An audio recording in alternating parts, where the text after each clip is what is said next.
To the start with councillors. Councillor O'Malley, Bruce Castlebourne. Councillor Cathy Brennan, Muswell Hill Ward. Councillor Ashdow, back Northumberland Park Ward. Councillor Ilrix, Councillor Stratton. Cody Spark, Prince Committee Coordinator. Benita Edwards, Head of Legal Services. Vanessa Johnny, Head of Audit and Risk Management. Vanessa Bain, Deputy Head of Audit and Risk Management. Head of Pensions and Treasury. Deputy Chief Accountant. Izzy Kevin, Chief Accountant. Thank you, everybody. So you know who I am. I'm Councillor Mary Mason. I'm the Chair of the Audit Committee and a councillor in Bounds Green. So this meeting is going to be recorded, and I think you'll turn on recording. Yeah. It will be live and broadcast, just so that you are aware of that. And officers and members will introduce themselves when they're speaking, just because I don't expect any of us can remember all the names that were said. So when you speak, it'd be great if you could just say your name. So we've got no items of urgent business, and I'm bound to ask you whether there are any declarations of interest or conflicts of interest to declare. No? And there's no deputations, presentations or questions, so we'll go directly to the minutes. And first of all, we're going to see if there are any comments on minutes and whether the minutes are agreed. So let's first of all say, does anybody have any comments on the minutes? No? Yeah. The action tracker. Oh, right. Okay. Well, if we can, we'll come on to that in a second then, if that's okay. So if there's no comments on the minutes, are you willing to accept the minutes? Are they agreed? Yes. Agreed. Okay, thank you. So we've agreed the minutes, and then we're going to review the action tracker. And Councillor Brennan, you've got something to raise, I believe. Just looking at the action tracker. Things tend to disappear in the gift of time. 7, 8 page. Oh yeah, so the action tracker has got page 7 on it, but that was dating back, it's closed. Page 8. Yes, so I see at the top of page 8 we have the action, the request that to send the chair information regarding the number of contracts that had 3 quotations and the amount of contracts that had more than a single bidder.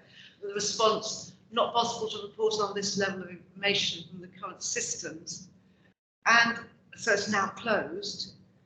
And I did want to check that Contracts and Frameworks intranet link to see whether that information would be available on that link.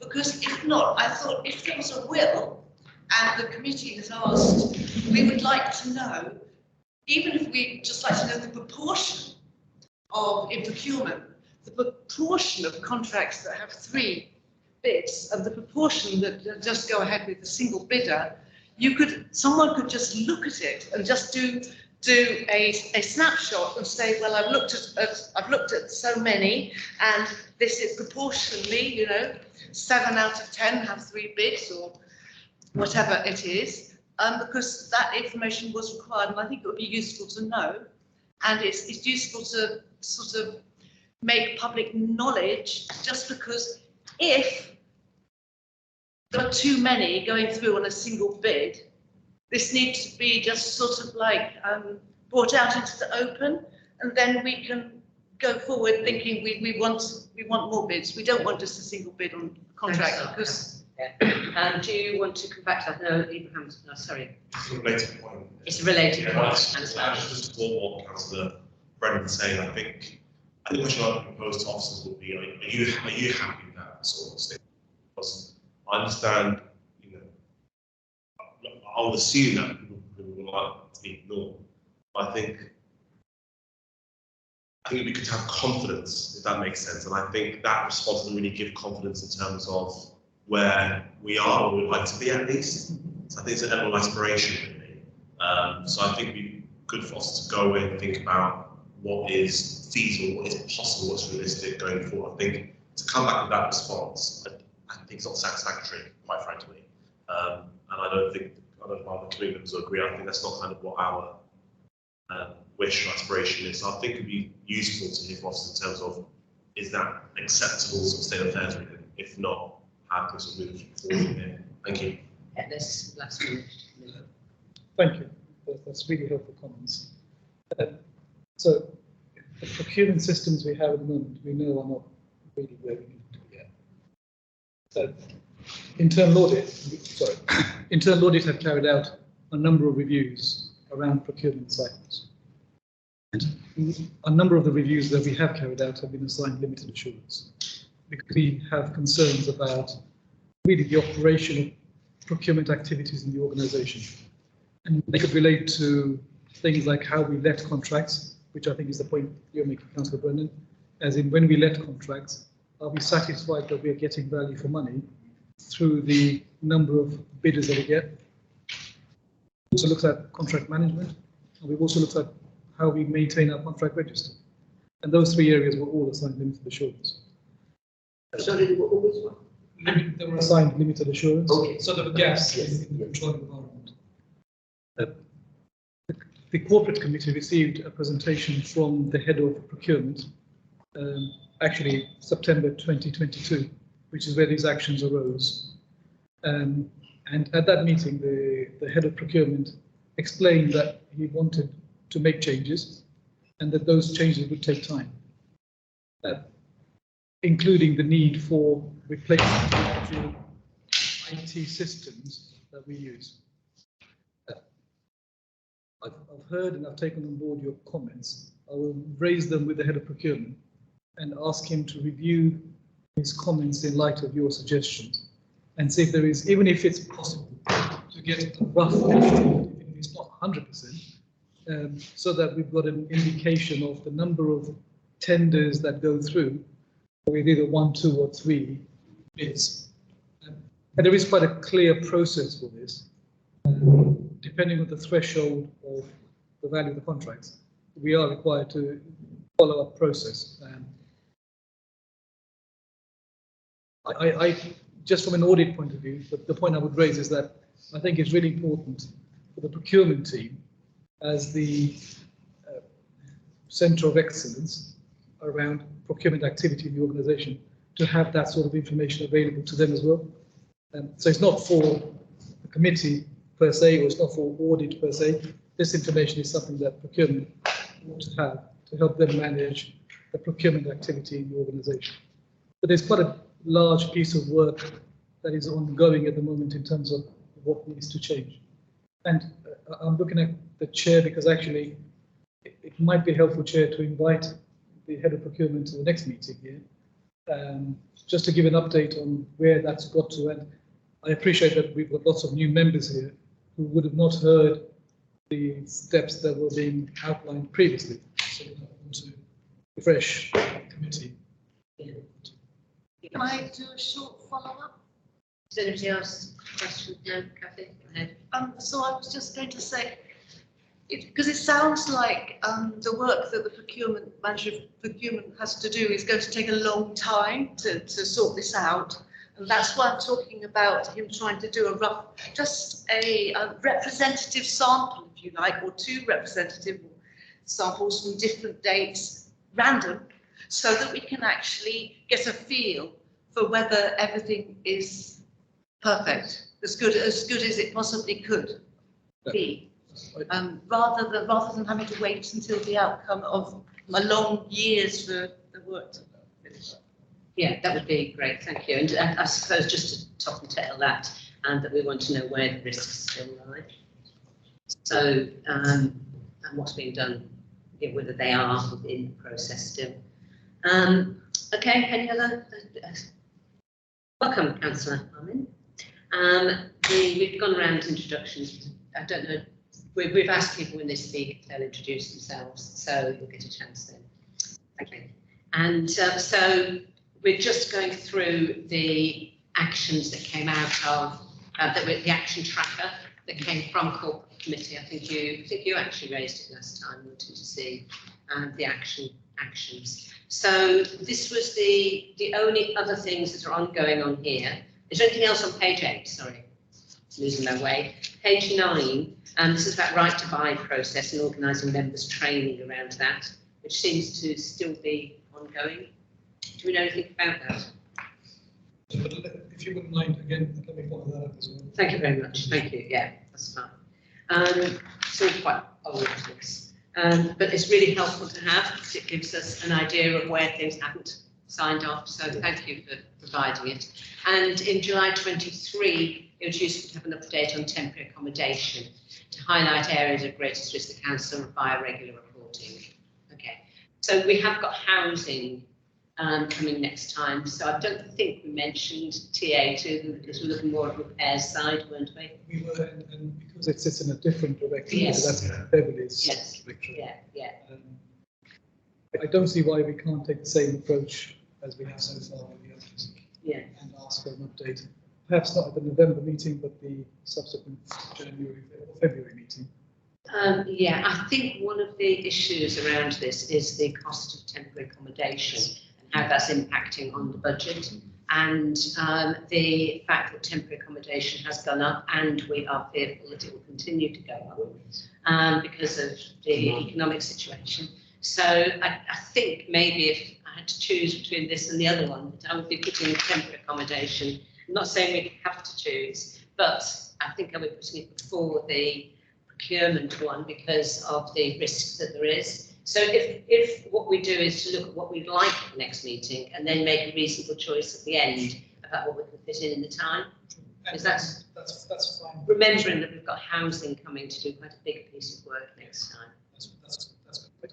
And committee might remember that in the presentation in July, we had on temporary accommodation as a review that internal audit carried out last year. Yeah. And it was assigned limited assurance. Yes. So it's probably worth actually just picking that Yeah. up. I think it's it's an area of quite big concern, isn't it? So thank you.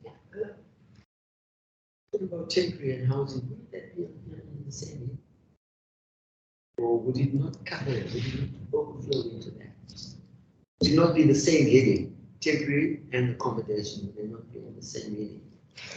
So the way services are designed at the moment is that a lot of the housing accommodation, as in the tenanted properties, are all housing part, which is under the control of David Joyce.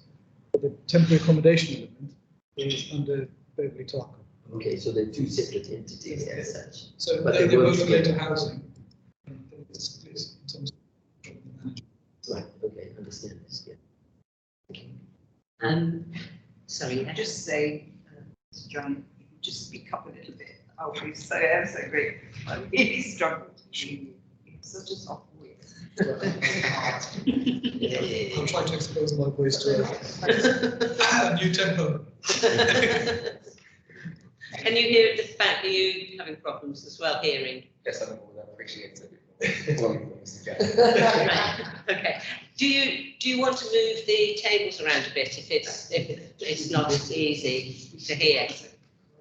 I mean, if you're okay, that's fine. But if people are having trouble hearing, it might be better to move the tables around a bit. We're fine.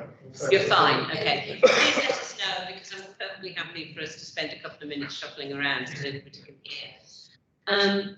Okay. So, and then the last one arising from July 23 was it would be useful to receive a report on risk management strategy, which included an update on leisure services. If I can just give the committee an update on that. Yeah.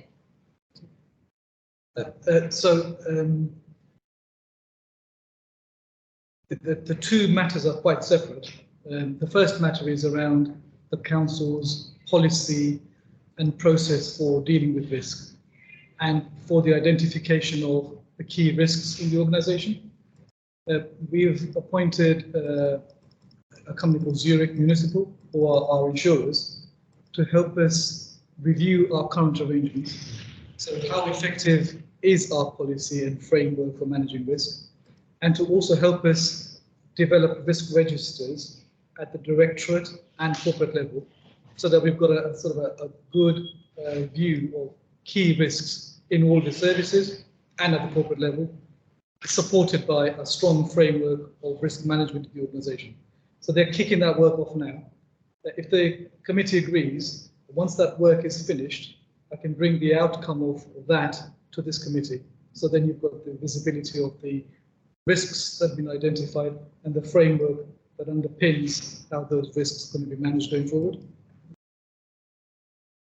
And sorry, I should have just said, the reason we've instigated this is because Vanessa and I have both been carrying out quite a lot of work with services. And though there are risk registers, we both feel that actually there is more we can do to bring the risks more in line with what current risks are, and to think about what risks are coming our way. So the emerging risks which are likely to come, so we can start thinking about them now. I think that if it's possible, Vanessa would like a little update at each of the meetings on that, and it might be that you have the risk register, if you like. If they've drawn that up without looking at the key risks, it might be useful for us just to look at that and to be happy with it. And that'd be great. Thank you for that. Anybody got any other queries or questions? You answer my question about how to assess risk management, but so more or less something. Okay, good. So what the linked thing there, Nash, was about leisure services.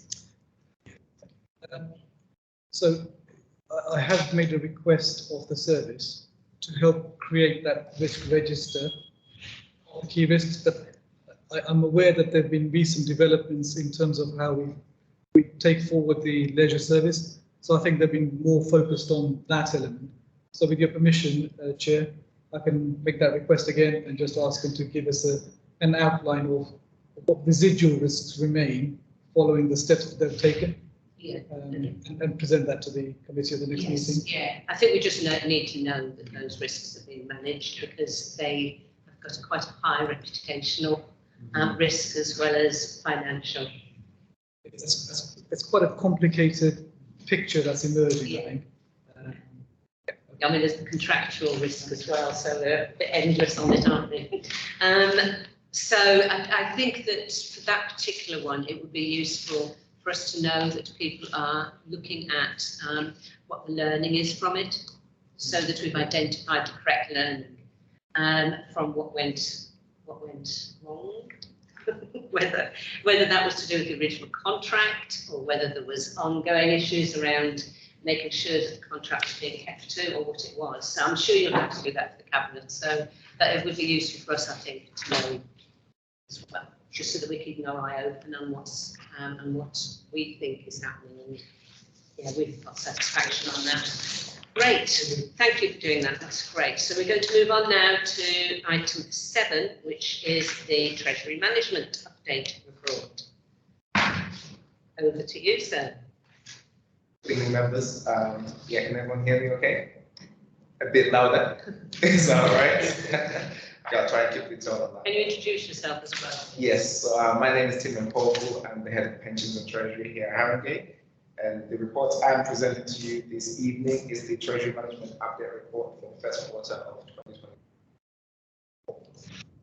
2024. The report itself just provides an update to the Audit Committee on the Council's Treasury Management activities and performance during the first quarter of the financial year. As members will be aware, when we set the Treasury strategy before the year, we set it in March of the previous year, and that's sort of the guiding framework of how Treasury decisions are made over the course of the year. So that decision was made in March 2023 at full council, and the site has been operating the Treasury Management activities for this year in accordance with that Treasury strategy statement. So members will be familiar with the updates I've given regarding the economic situation, which you're all familiar with. The main thing that remains consistent in the economic conditions is the uncertainty. So particularly in this quarter, there was a lot of uncertainty around inflation and what the trend of inflation was. At the beginning of the quarter, there was an understanding that inflation may start to peak, which means that the rates where the central banks were going to ease up on increasing their interest rates. But unfortunately, in the first 2 months of the quarter, inflation stayed high at around 8.7%. As a result, the central banks continue to increase their rates to try and combat inflation, to reduce it. What then happened is towards the back end of the quarter, inflation certainly started to reduce, and there was now an understanding that perhaps the central banks do not need to increase as much as they've done previously. And as recent as today, the central bank surprised the markets again by keeping the bank rate at 5.25%. So I think this all just underpins the sort of message that we're experiencing at the moment. There is a lot of uncertainty, and the such that creates some challenges in terms of how treasury management is undertaken by the council. The key thing to highlight to members is, in terms of the borrowing activity, is we have seen that there has also been a volatility in terms of the cost of borrowing that we're able to access, primarily driven by those factors I mentioned, inflation and the changes in central banks' policy rates. In the first quarter of the year, we haven't undertaken any new additional borrowing. We have had some maturities during that quarter of about 35 million. The reason for that is when we started the year, we received some additional grants funding. So we had about 93 million in cash balances, so there was no need for us to borrow. So we sort of delayed that decision until later in the year. And as such, some of the loans are maturing, which were about 35 million, where we were fine with that, and the cash balances at the end of the period was around 70 million. So that's the reason why no new borrowing has been undertaken as yet. However, that's not to say that going forward, we will not be taking additional borrowing. As you will be familiar, the council has got a capital program that extends to a number of years. There's still a requirement for us to finance that, and as such, we'll be looking for opportunities where we can borrow in line with the treasury strategy. So I'm just highlighting that, and again, there's more details on that in section 4 of the appendix to this report. On the investment side of things, there is a benefit in terms of when rates are higher, it means that you're able to earn more on your deposits, and we've also benefited from having those higher cash balances, so we've been able to get higher returns from the debt management office. You will see that at the beginning of the financial year, in April, rates were about 4%. Because of the increase in rates, at the end of the period, they were around 4.9%. I think as of today, we can probably deposit with the debt management office at like 5.15%. So that's quite a good level for us and allows us to be able to generate some additional income on behalf. In the table in section 6.18, there is a benchmarking table that we provide regularly. Again, the message remains the same. We are taking on less risk, but we are able to achieve a higher return, primarily driven by the change in the bank rates. Given that the Bank of England seems to have paused now, we might need to be more conscious of our strategy going forward, as it is unlikely that we'll be able to achieve this level of performance as we've done in the past 3 quarters. Last thing to highlight to members is that in section 8 of the report is where we have our treasury management potential indicators. These are a framework that we are supposed to operate within. And just to highlight to members that all the activities that we carried out during that period were in line with the approved treasury strategy indicators. So with that, Chair, that's all my opening remarks. So I'm happy to answer further questions. Brilliant, thanks very much indeed. Okay, so can I just remind members that we are all fairly new as a committee to this, and no questions are stupid or out of order or anything. So please do ask any question you want to. So, Councillor, over to you. Thank you, Chair, and thank you for the presentation. I've just got one main question. So at paragraph 6.13, it's noted that the council has a significant capital program, which you also mentioned in your presentation, that extends into the foreseeable future. And I understand a large portion of this program will need to be financed by borrowing, which will be undertaken during current and upcoming years.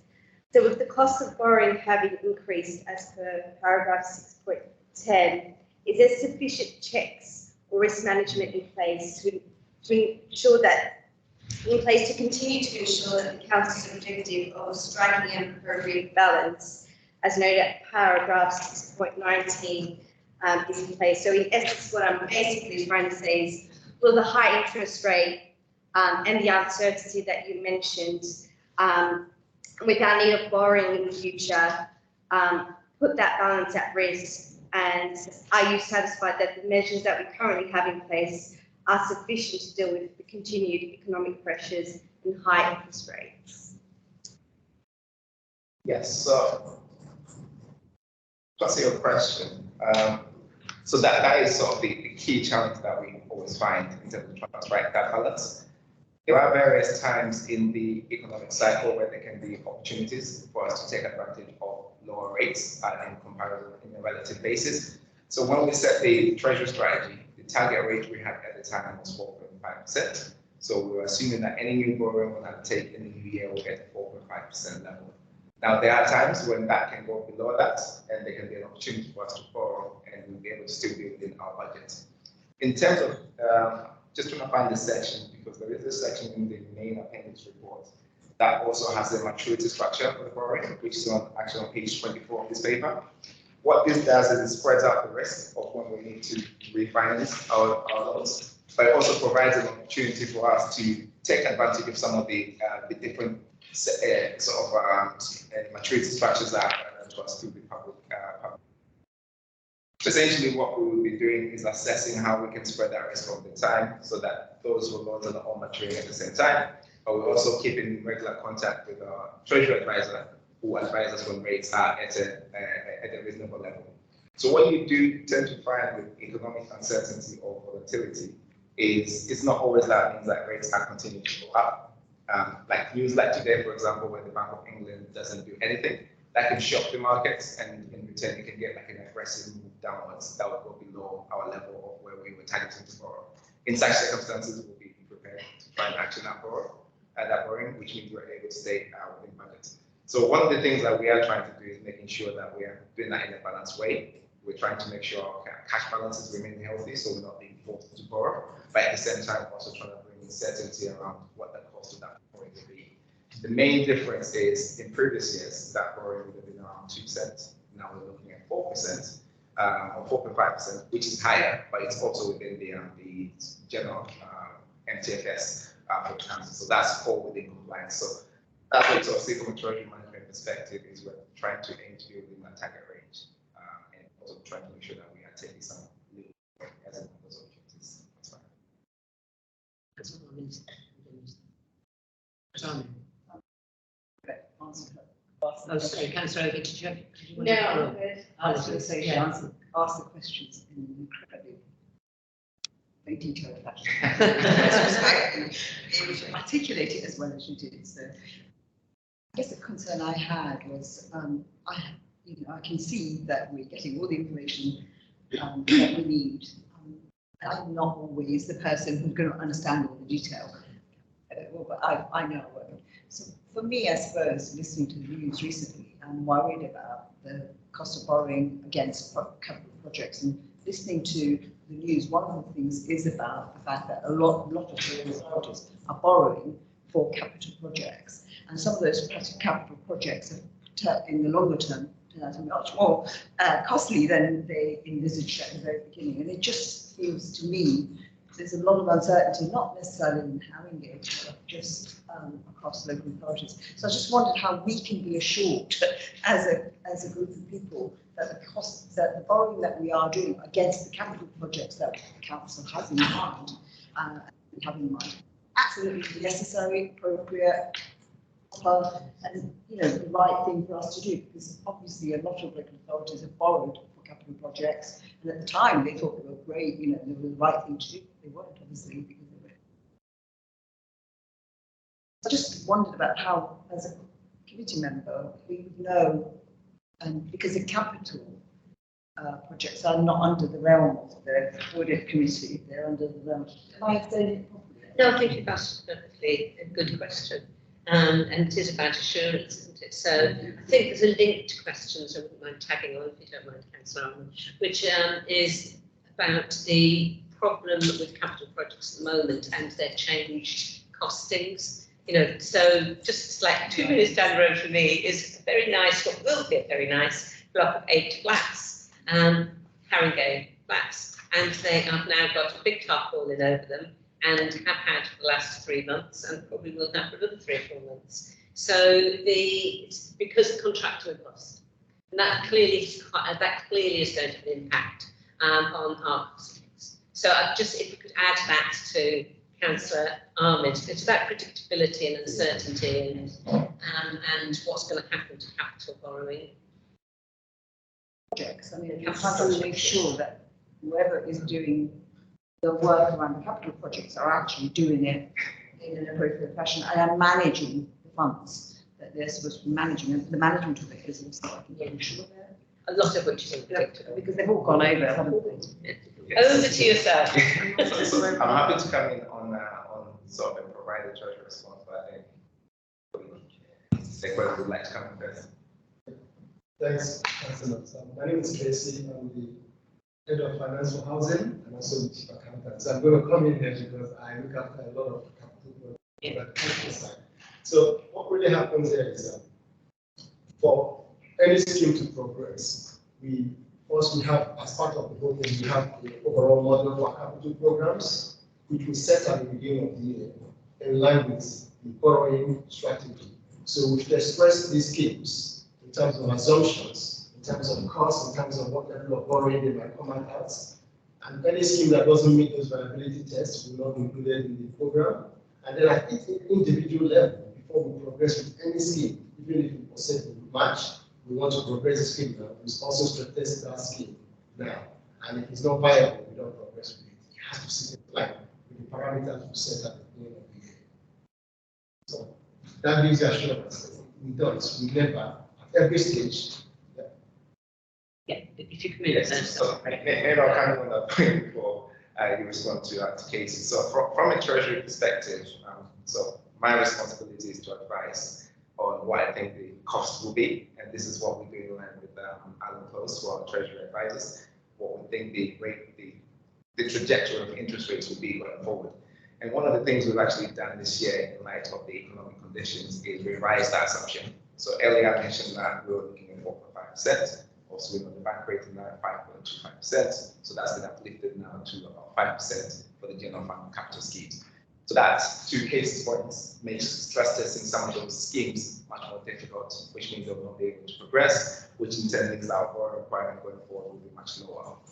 So that is work that's currently underway. I understand it's probably a report being created for cabinet, which I'm sure members will be to, and there will be some revision to the capital program and members of the advice in due course. But this is something we're monitoring regularly. Myself, with colleagues, with the Director of Finance, we're always discussing what these implications are, and then that feeds into how those business cases are being assessed going forward. Okay, thank you. We've got various people waiting. I can't remember whose turns it was, but I think it was Councillor Ali and then Councillor Rossetti. Councillor Rossetti, well.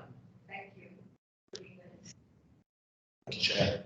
Thank you for the report. Just to follow up on Councillor Wright's point, referenced on the appendix on 8.9. You very helpfully explained that there's a downside to the current climate where having to rely on short-term borrowing in particular. And obviously, it's welcome that the council set a limit on the terms of borrowing. But however, is there a strategy in terms of how we navigate this going forward? Because I think it looks like from what we're hearing, that the current rate is, inflation is stubborn, interest rates are stubbornly high for a very long time.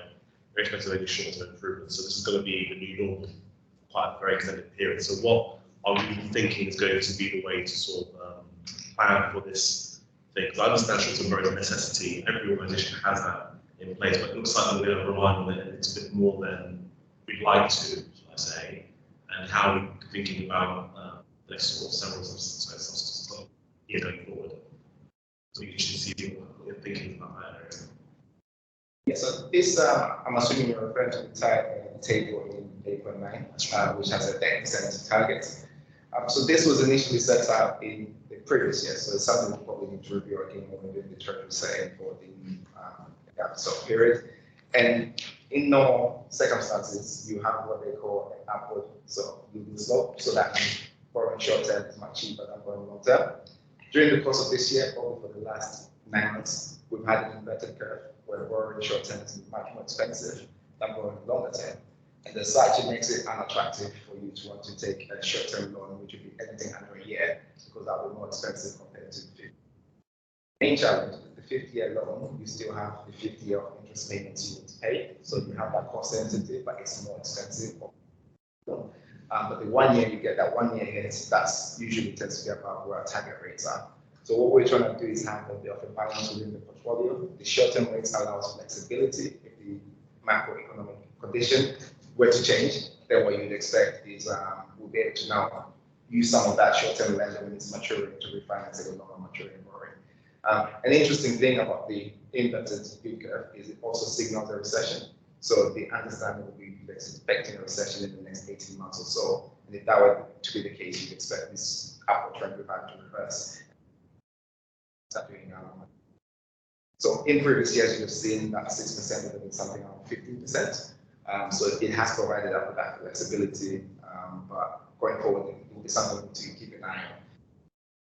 But it still is used as a means of being flexible without how we're borrowing, without taking on too much cost unnecessarily.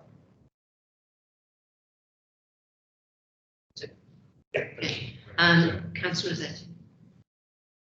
Apologies in advance, maybe this was mentioned before I arrived, but it's again on borrowing. So, and maybe it's related to the response that was given. On section 4.8, it's mentioned that 35.5 million of loans were allowed to mature without immediate replacement. So I was wondering, assuming that we are lacking 35.5 million of borrowing, and or maybe it's one of those projects that were tested, it was found that they were not financially viable any longer, and therefore they were not, we don't need borrowing for those. And in case, who is making the decision about, the project is being tested, but then is a decision not to go ahead, it's not feasible, purely financial one, or is, I don't know, cabinet member, somebody else makes the decision? So I can comment on the treasury perspective. I don't know if colleagues want to talk about it. So when schemes are assessed, part of the scheme itself being set up is the borrowing requirement. There are also other things that can allow a scheme to go through, such as grants from government, and the portion will be the borrowing. Once that is brought together in the aggregation, that's when the capital program is sort of called the capital program, and then there is something that they call the capital finance requirement, basically the aggregate of the borrowing requirements of all the individual schemes. So from a treasury perspective, we don't borrow for per scheme, we borrow for the aggregate. So in table 3.1, you see the table of the CFR. That shows you that the total requirement for the council to borrow is about 1.169 billion, but we actually only externalized about 783 of that borrowing. So there's still a gap of about 300 to 400 million that we need to fill in over the time period. The reason why we are not overly borrowing is we do have a cash requirement for cash flow purposes. That's not that high. It's about 50 million in order for us to be able to pay the regular salaries, etc. So instead of us sort of taking that 300 million and paying 5% rates on it, we'd rather be more flexible and take opportunities and borrow when it's more efficient for us. So the 35.5 million that you referenced is effectively some of the loans you've already had in the portfolio that have now reached maturity. Normally what you do is when you reach maturity, you just refinance it at a high rate. We've just decided to pause because we don't have cash. But going forward, we'll be looking to find opportunity to replace that 3.5 and before the increase. So this year, my anticipation will be that there'll be an increase in the borrowing because we're trying to catch up to that 300 to 400.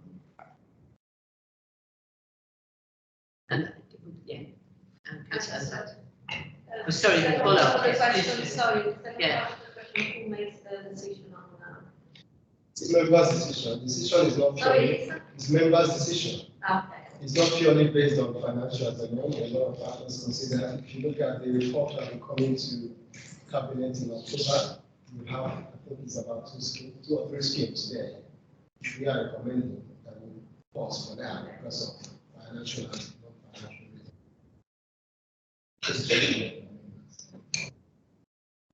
And Councillor. Okay, just going back to what the chair had mentioned about some of the projects, going bankrupt because of financial situations. And I'm just wondering, on top of the point you made about viability assessments, whether in circumstances such as we've seen recently, whether our financial viability assessment needs to be improved to kind of foresee situations such as these happening. Is there a possibility of improving that assessment? Yes, there is a possibility, and we're constantly doing that. Actually, what we do is we review this constantly with individual schemes, and as a whole council program, we do quarterly updates on these viability modules. So whatever happens, we go back and review, update it, and then we have quarterly updates to respective members in those areas like housing, public services, and keep them informed. Where decision has to be taken, like what's going to October campaign. So that be refresh, look at all factors and make sure.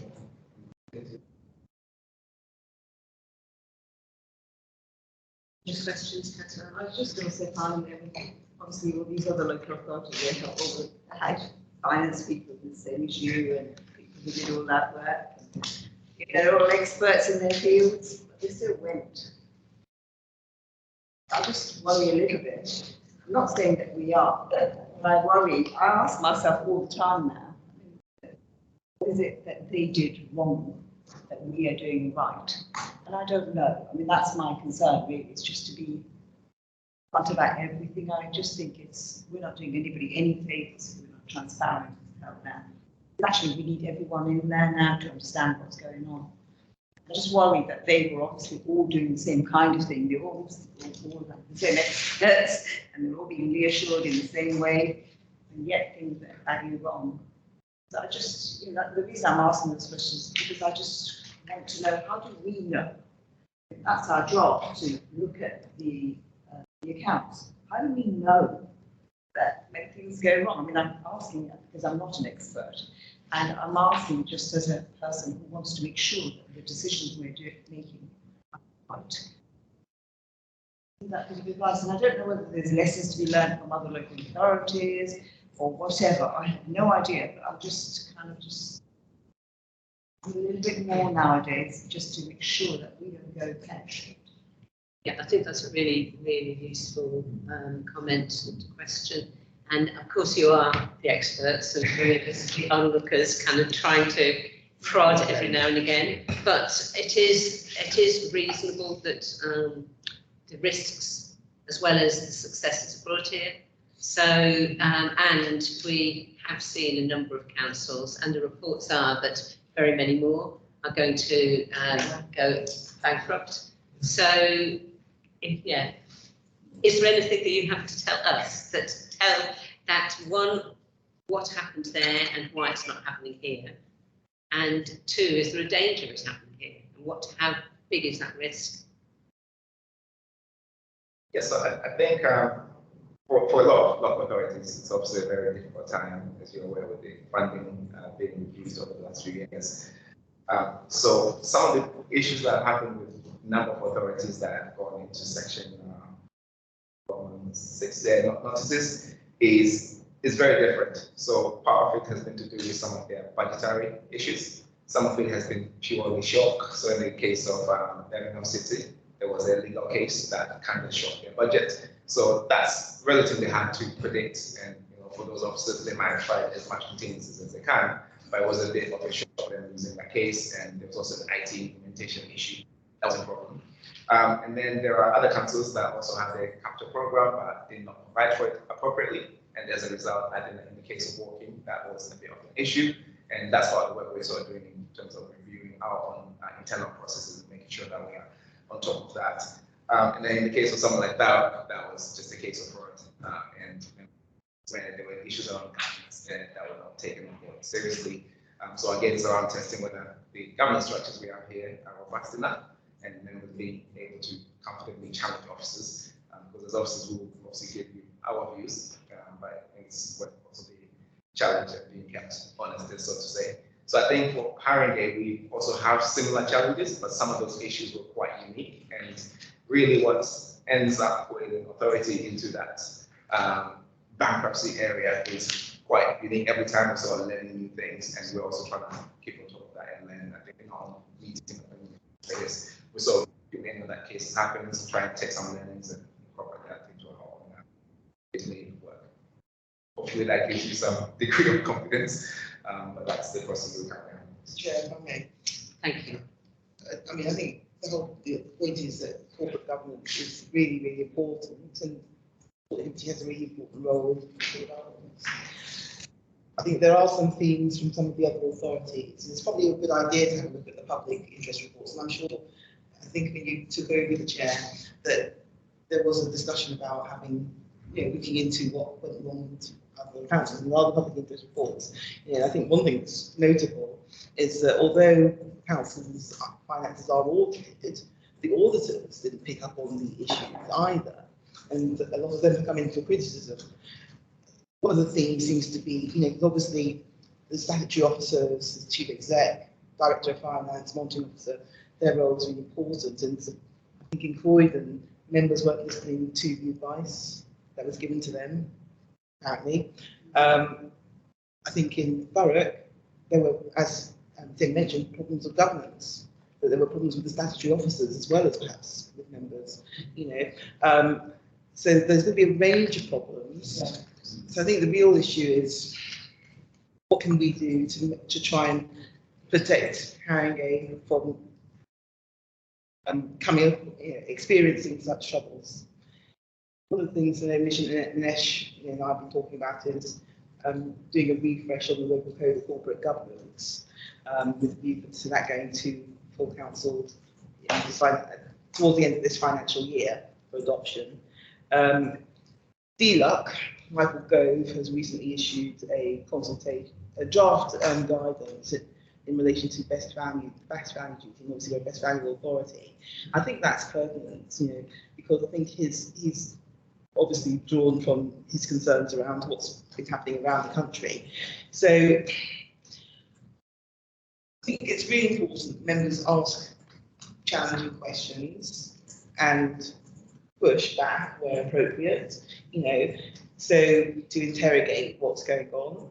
Obviously, you do have to rely upon the advice of officers, and it's incumbent upon officers to act appropriately. I think there is a special case where officers were clearly not acting, in my view, appropriately. So I have no reason to think there's any problem of that nature at Haringey. So I think it's about the culture of the organisation, about the relationship between members and officers, and in some of the authorities there's been problems in relation between members and officers, and there's also sometimes been problems between officers as well, where there's a culture of officers not, in some authorities not being able or willing to express their concerns to their managers, and things go wrong and people can't speak freely, openly and honestly. So I think it is, when it comes to corporate governance, it's actually about the relationship between officers, between members, and between officers and members. Yeah, and the transparency. Absolutely. And that's about having a culture of not having a culture of blame. As soon as you start having a culture of blame, people begin to hide. So, thank you for that. Yeah, there's 3 people waiting. So I was just going to say, I was just going to follow up, just to say I'm not saying that at all. There's no blame. I was just trying to get a position for us, because as audit committee, I was just want to make sure that I am doing right by the council and by my role. That's all I wanted. Councillor Allen, I think you asked the right question, and I think it was very helpful, because we're all sitting here seeing what's happened around the country, and you asking that question has lifted the conversation into a different area, so thank you for that. Sorry. And we do need a level of assurance about what's happening. We need to be knowledgeable about what's happening, rather than something happening and we're shocked.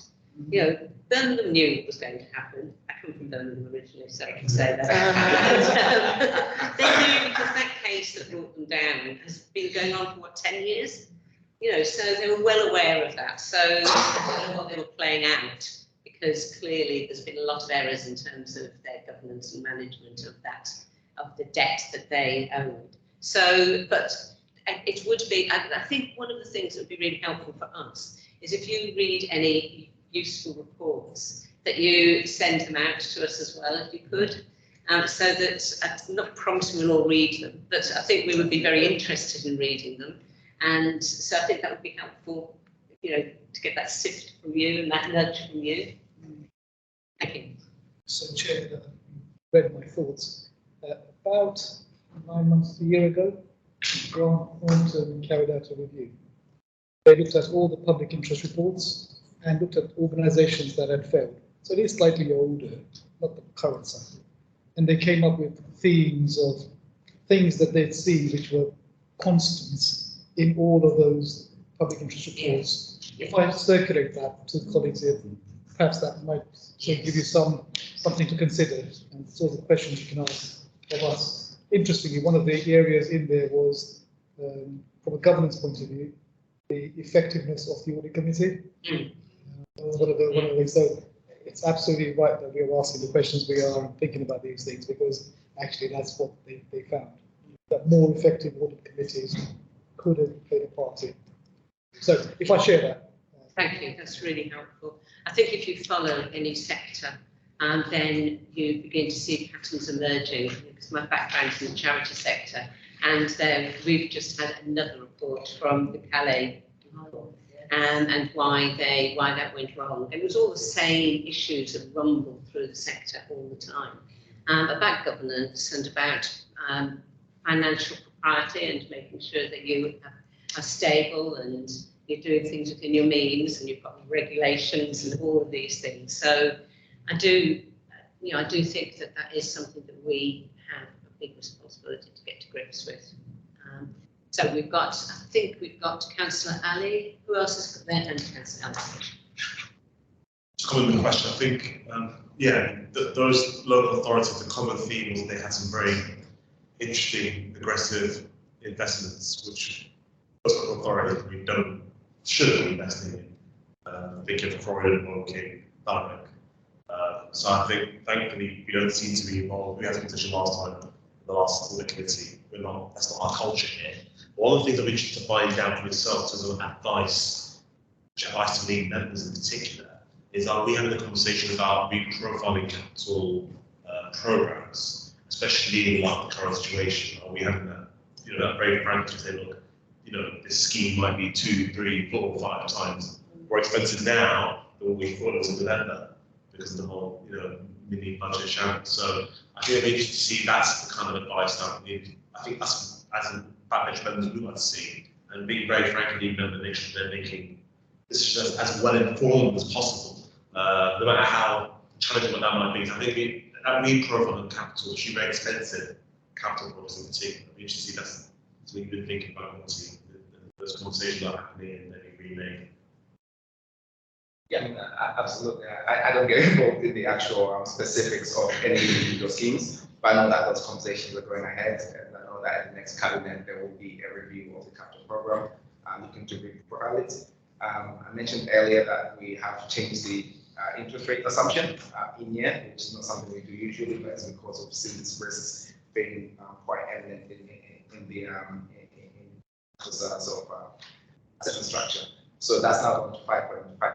So all the schemes are now being reassessed based on a 5.5% basis. As colleagues will tell you, that's quite a high bar. A lot of schemes are just not workable at that level. So that reprofiling will take that into account, but also take into account some projects that might not be necessary right now that can be delayed. And I think that's going to go to the next cabinet decision. So that's been a robust discussion, but I don't actually know the integrity of those discussions or how well they're going. I just know that it's definitely happening.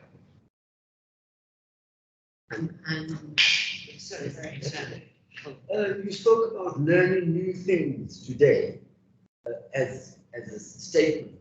Those new things that you learned today, will they be applicable the next day? Because we constantly change. It's a constant change. And you have a mega fallout or maybe even better scenario? Do you have those incidents? Yeah, I mean, we're always looking to learn, and especially learning from others where there's been a particular failure. If it's not something that we've come across, we want to understand how they came to that point of view and whether there's anything we are doing that might lead us down the same path. So we'll do something relatively different. It doesn't necessarily mean that we're going to avoid all this, but I think part of my role and perhaps Minesh's role is risk management and trying to assess as best as we can those risks and where possible mitigating against them. So yeah, we're always looking for ways to improve and also to learn from different risks. Thank you. And Well, I actually know the answer, I'm sure, but I just wanted to bring it out. So obviously, once you've started something and the price goes through the roof, as I think will happen with the Cranwood in my ward, it's going to be completed. You wouldn't stop it once you've started building it, would you? If it's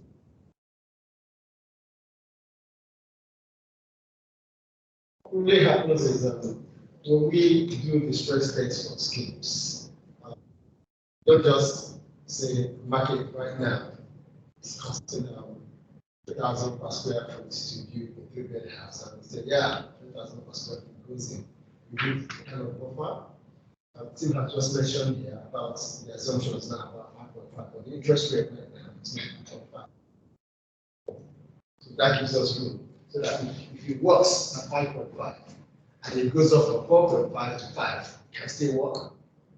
Then only when it exceeds 5.5, then we now have to think about where are we going to stop. But I don't think we've come to that point. I've never experienced that in the past 3 years I've been dealing with housing. Say that we're getting to points, and then our assumptions are out of the loop and so expensive that we cannot accommodate it. But just answering your questions on just on the surface of it, obviously, or let me use myself as a if it's my project and it gets to that point and I've made that mistake, obviously, you have to finish it. But what I'm saying on the council's part, we actually so prudent with this thing, we build enough buffer in our ability testing such that because when the volatile market, we know that it could go up or down. So we make sure we do such buffers such as to cushion the impact of any immediate rise. Yeah. Sorry, I mean, I imagined that the way it would work was once my building goes through the roof, it would be, as you say, you would plan for your less future buildings to make up for the fact that mine was taking extra money. Is that what, and that's what you were talking about, basically, when you're balancing your money, you just look ahead and say, well, we're not going to be able to do so many future projects because it's costing us more to build the ones we've got. But you're not going to be in a situation where you actually have to stop my building when it's half up. When you're reassessing future buildings, not ones you've already started. I think it's really not a very fair question to ask, to be honest, because I think that there's obviously very many different risks, and it could be that the risk of going ahead with your building has a knock-on effect, which is not acceptable. So I think that we have to rely on the officers to. I think if we come to that position, deal with we, the risks. we are not in that situation right now. Yeah. The council has not been in that situation. If we come to that situation, then we'll have to reassess and weigh all the options and come back to members and say, this is the situation we're facing, these are the options, what they think we should do. Yeah. Sorry to interrupt on there. It was just I could see you. The pressure to answer yes or no is quite big, but you managed to do it, so well done. So I think that we've finished with that. So thank you very much indeed for your report, and to members for a very helpful discussion. If we could move on then to number 8, which is internal audit progress report. Over to yourself. Thank you, Chair. So members of the committee will be aware that I produce a quarterly update, providing an update on the work that we have done for the last period. So the report you have in front of you covers the period from 1st of April to the 14th of August, which is about 3.5 months. During this period, our internal auditors have completed 235 days of work, which is about 28% of the plan. And in that period, they've issued 2 final reports, one relating to community alarms, and the other is a school report at St John Bailey School. About 9 draft reports in progress, and a further 6 audits have started, which are at field work stage. The 2 reports that have been finalised, the community alarms was assigned limited assurance, and the school was assigned adequate assurance. I'll just say a few things about the adequate assurance in a minute. The other thing I would point to is the detail around the findings. that is at page 27. So the community alarm service was an audit that the director requested. She was aware that there were some concerns in how the system was being managed, and essentially her concerns were borne out. What was found was that this is meant to be a service which is self-financing, but it isn't. It's about 95,000 short of its costs, so it is underfunded to quite a substantial degree, and there isn't a resilient plan around that. So that was one of the issues. The second issue was around essentially performance management and performance management information in various aspects of what community alarm service do. So the service is designed to respond to vulnerable people who need help, and their only port of call is our service. Where a service user needs help, they press a button. Our service either responds by contacting their next of kin or their relatives, or actually goes and visits the people to see if they need support. The alarms have to be functioning, so there has to be a proper system for making sure that if there is a defect, the alarms are working. Then actually that's fixed in a certain time frame. The service was confident that the alarms were working and they were fixed, but there wasn't a measure for that. And that was a theme that came out in a number of different facets of the service, that there wasn't a robust performance management framework for ensuring and being assured by themselves that they were doing all the things that needed to be done. So in total, the auditors raised 6 recommendations. 2 were assigned priority 1, 3 priority 2, and 1 priority 3. And you'll see on page 28 a little bit more detail around the sorts of recommendations that were raised. Thank you. Maybe it's more of a general question, but this is one service that we provide to residents, and the council provides several services. So my understanding of what happened in this case is that, as you said, it was supposed to be self-funding. It wasn't. And there is an issue of a lack of a process at the beginning on how to charge back. So I'm trying to understand, you mentioned the managing performance, but perhaps there was also some gap in the way the service has been designed.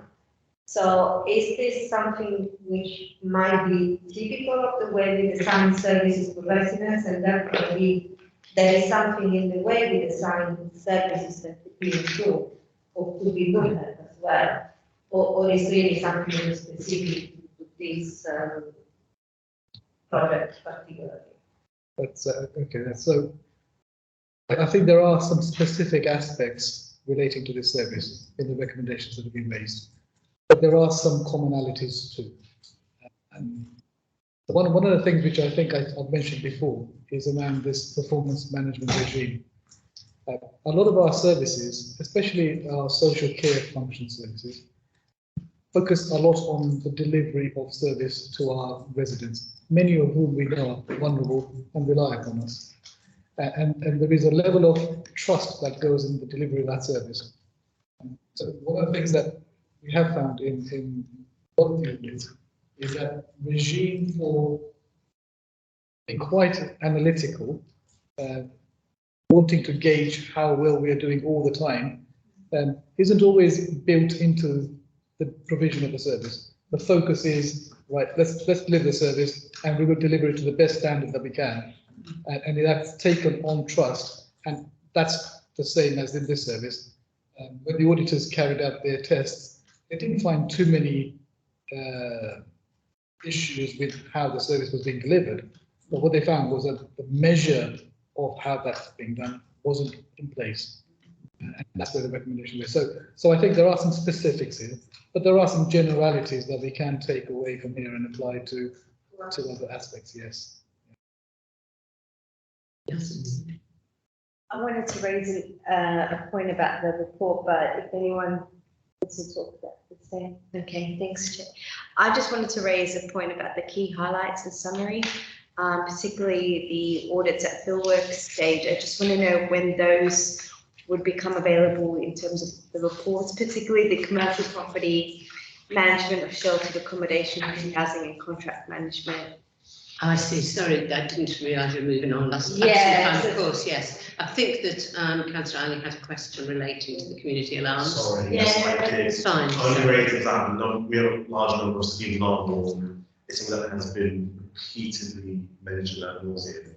I think one of the concerns I would have is how do we, and this is a general concern I mentioned in these meetings, how do we take these recommendations and work with the service to enact them? Because I think one of the worries that I have about some of the findings is that these are the most vulnerable residents in our borough and may not have the ability to navigate themselves to actually reclaiming potentially what may be owed to them. I think it'd be actually good to actually work with our service to see what would be an ethical way of doing that. I think more broadly, again, it's not necessarily for this particular committee, but one of the things that might be good for as a recommendation going forward is actually how we can design the service with those residents going forward. They were quite upset actually when it was changed to this current one. I do remember there's quite a lot of disgruntled residents about what it's done to, they felt it was done to them rather than with them. So I'm really keen to see that. Those are again anecdotal things, but and it's not necessarily captured in a sort of an audit report, but these are things that we hear. You know, I mean, I have 9 schemes on board, it's a very large number of schemes, so we hear it a lot from all different schemes. Thank you, Councillor Ali. So in terms of the first question, which is around the charging policy, the auditors did raise a recommendation that there should be more clarity around how we do that. But they didn't find any instances where the opposite was true, as in people were paying when actually they should have been eligible for a discount or no payment was at all. There seems to be quite a robust process for assessment. So if people believe that actually they may be entitled to some exemption, and there is a process that works. But similar to the points I raised before, actually that should be fully documented and tested to make sure that we're not doing something which is not what management would wish it to be. So I think that's an important point. The second point around service design, I think it's a very important point. This has rightly reminded me of the New Deal, the manner in which we want to, in future, design our services and how we are going to do that. In the annual governance statement that I brought to you, in the introduction element, there was quite a lot of time allocated to the fact that actually we want to change how we, in future, think about our services and the provisions that we must provide, and how we engage with communities of all different types. That's not to say that we design services just as the communities would want them, but we listen to them and try to build in the values that we wish us to have in the provision. So I think that's a point well made, and that's something that's it's sort of like a DNA part now of the organisation in how it wishes to proceed. So I hear your message that in the past perhaps that wasn't at the forefront, but it certainly is now. I guess the follow-on from that then is that when there's a report back from on their progress in these 5 areas, that we are also asking them about how they have consulted residents or discussed with residents what the issues are. Yes, that's a good question, Chairman. I don't have the answer. But let me go away. Yeah, I think it'd be quite useful for us to think about that so that we can continue to have that in our minds as a committee. I'll work on that, we could monitor that. Yeah, thank you for raising that as well, Councillor. Okay, so can we, we were moving on now to key highlights and summary. So over to you. Thank you, Chair. Yeah, so just basically in terms of the fieldwork stage, when we can be provided those reports, I'm particularly concerned about the sheltered accommodation from Councillor Amin and I. We've had discussions about sheltered accommodations and concerns around that. So, I mean, it'll be something that We're keen to hear about and see the report on that. Okay, so the purpose of this highlight report is to give you all an opportunity to see what's been finalised and the work that the auditors have started at the various stages. The report, if the report's at a draft stage, we would expect management responses within 2 weeks. And sometimes that can get extended, particularly during the summer break. But essentially, the time frame that we work to is auditors issue a report and then management respond within 2 weeks. And then if there's a question or queries around the content, that gets ironed out to the final report. If you've got reports at draft stage, I would expect quite a lot of these to be finalised in the next cycle. So when I come back to you in November, hopefully some of these appear as final reports that I can talk about. If there's any specific ones that the committee would wish me to make sure that we progress so that we can try to bring to the next committee, I'm happy to go and focus on those if that's helpful. So you mentioned sheltered accommodation. Yeah. Okay. And I just ask a question. You're saying that the draft internal report issued should be getting responded in 2 weeks. What about the others? Where are they in terms of timelines? Okay, so perhaps if I hopefully just say what the various titles mean. So right at the bottom, you've got audits at terms of reference issued or planning stage. So those are audits where the auditors have been discussing with management what the key areas of risks are. They produce a document called the planning document is a terms of reference, which sets out what they're going to do. So that's the first stage of the audit. Then that progresses to field work. So this is when they actually test the system. How is the control environment designed in that specific area? Once they've finished that, they produce a draft report. And the draft report is then sent to management to say, well, this is what we think. If we've made a mistake in what we've understood the system to do, please tell us now. And here are our recommendations that we think you can take on board to improve what you've got. Management then come back with their comments. And once they are concluded, then the final report is produced. And the final report is what then I bring to the committee as the highlight. So you can see that in that gradation, anything that's draft is nearing the final. Anything at field work stage still needs to be completed, the draft report issued before it can be finalised, and anything at the planning stage would then advance to field work, draft report. So in reality at the moment, really the question is there anything we want to highlight that hasn't yet got into fieldwork stage? Because, I mean, I'm assuming that fieldwork stage, because that work's been done, then we might say we want to progress management of sheltered accommodation more quickly. But it's, but I presume they're all on some kind of timeline.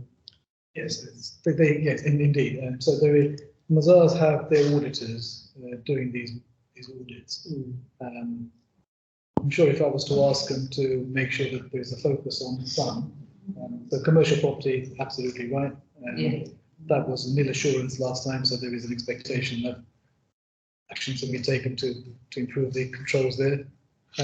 Contract management, well, we spoke about that at the start of the meeting. So yeah, totally. I'm happy to go and speak to Mazars about those 3 areas to see if we can get them to the final report by November. But the sheltered accommodation, commercial property and the contract management. Yeah. Yes. Question request actually. So the question was on the community engagement with the draft section. Is that looking at community engagement post the new deal or pre-new deal? Okay. And my request actually, and this is pretty well outside of this reference, but I'm interested to see a bit more work regarding adaptations, in particular the animal services, because I know there have been some number of long-standing pressures.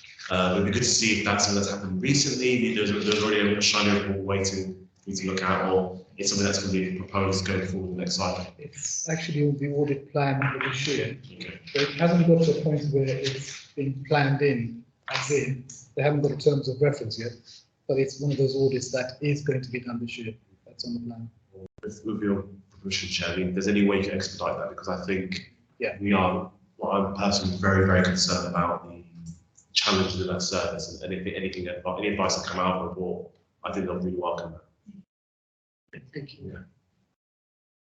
Okay, anything else? Councillor Allen. One of the things I'd quite like for report on is lettings, actually.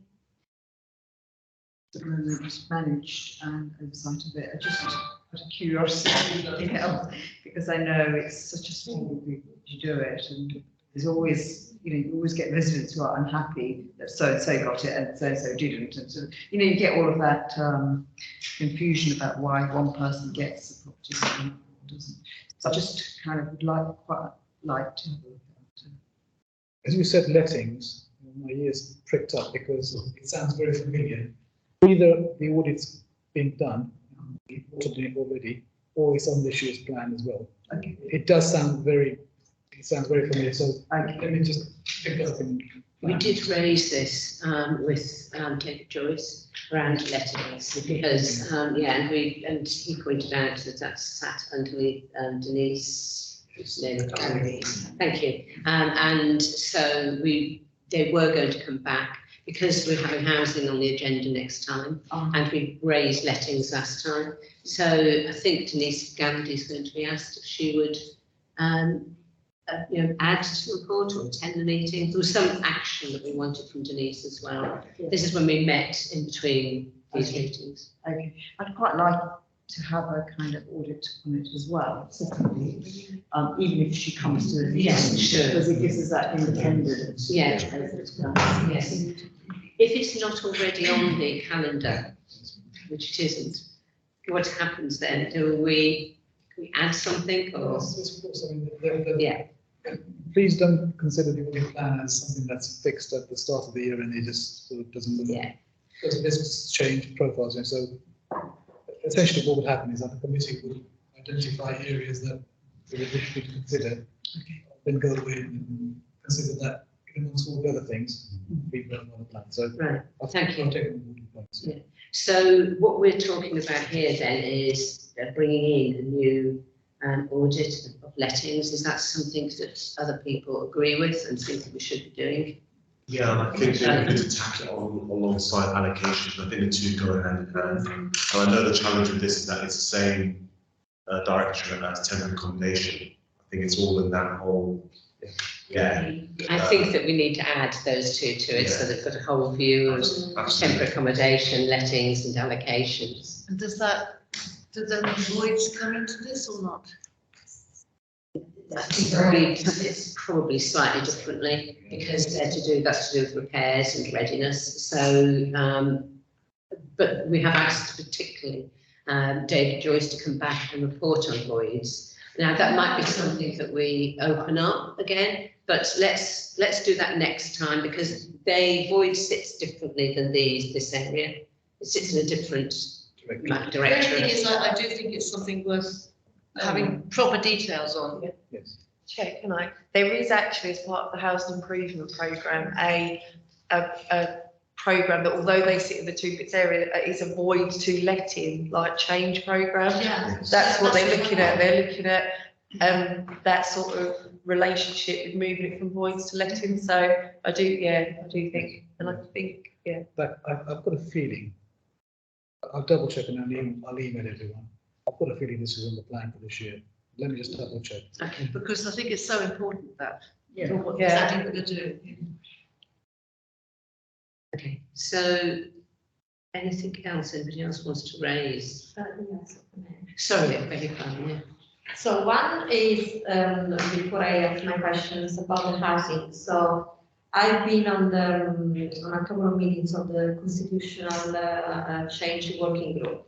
And I know that they are looking at the housing aspect as well as part. Also, there is an improvement board because they're trying to see what kind of governance can be put around the housing and lettings void and so far. Because in Huntoranica there used to be an audit committee. So now that Huntoranica has been brought back in house and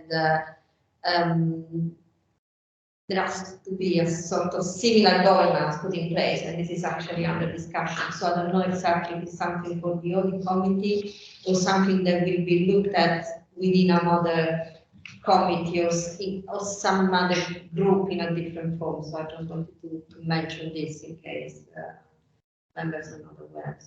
So Should we do with this and then come back? That's on this, but it's fine, yeah. Okay, go on, you come in. My understanding, I could be wrong, it's correct, is that I think all the proposals that come out of the constitutional work group are going through standards, it's issues to do with governance. Because I agree with you, it needs to be something, we need to have some sort of checks and balances, and right now, thankfully, we've got the audit committee to do the audit work, but there's a lot of other elements we're still missing. So I know there's some proposals that are being worked on, so I think, I'm assuming, I'm wrong, it's an issue of standards, is what I would suggest, but. I think it depends on the nature of the proposals. So where you're talking about making changes to the constitution, those do need to go through standards before they go to full council for adoption. I don't think that the housing improvement, the conversation, because I was at that meeting, constitution working group meeting. As far as I understand it, the proposals as they were, and then of course they might change, wouldn't entail making, I don't think we're going to make changes to the council's constitution, although they did talk about changes in terms of reference for overview and scrutiny to include some more direct reference to housing. So where there are changes, then that would go through to standards, but only if there are changes that would affect, the constitution committees as they are. It is something that is progress, so because I don't know if members are aware or not, I just wanted to let everyone know that there were other forums where this was being discussed as well, because obviously it's something that has been decided as far as I understand. And as I said, I've only been attending 2 meetings, and during one meeting there was this in the agenda, so that's all. And my question was about, in terms of audit, and I think there was an audit plan for leisure services, so I don't see here as a wonderful company. The second question is about the management and control of parking permits, and I would like to understand a bit better the remit of that audit, because, and I apologize for introducing something that is in the statement of the account, but there is a section of the statement of account where we have the sort of debts that are owed to REA, and there are something like 24 million from parkings. And I remember that this was discussed last year, because we are going in the right direction, but it's still the similar sort of figure. And I don't remember if, because we looked at this last year, we said we should be doing an audit of what is happening on parking, because last year there was a bit more description of the statement. And if I remember, there was something about a software that was supposed to be rolled out and it didn't, and that's why all those fines from parking were not basically, the council did not get the money from the fines. So I wonder if this parking management and control of parking permits relates to that, or is something completely? So you're quite right. There are 2 separate audits. So there is a review, it's almost like a post-implementation review of the parking system, Toronto. And that's essentially to learn lessons from the implementation, which didn't go as well as it should have. And leading to a number of the issues. This particular audit is looking at the arrangements we have for the permits, specifically the permits, because there were some issues identified in that as well. So this is the manner in which we issue permits, get the receipt for the permits that we issue, and there is a sort of an anti-fraud angle as well, because there is some suggestion that some of those permits get sold on. So that's the purpose of this audit. But there is a separate audit, quite rightly as you say, looking at the implementation of the Toronto system and picking up lessons from that.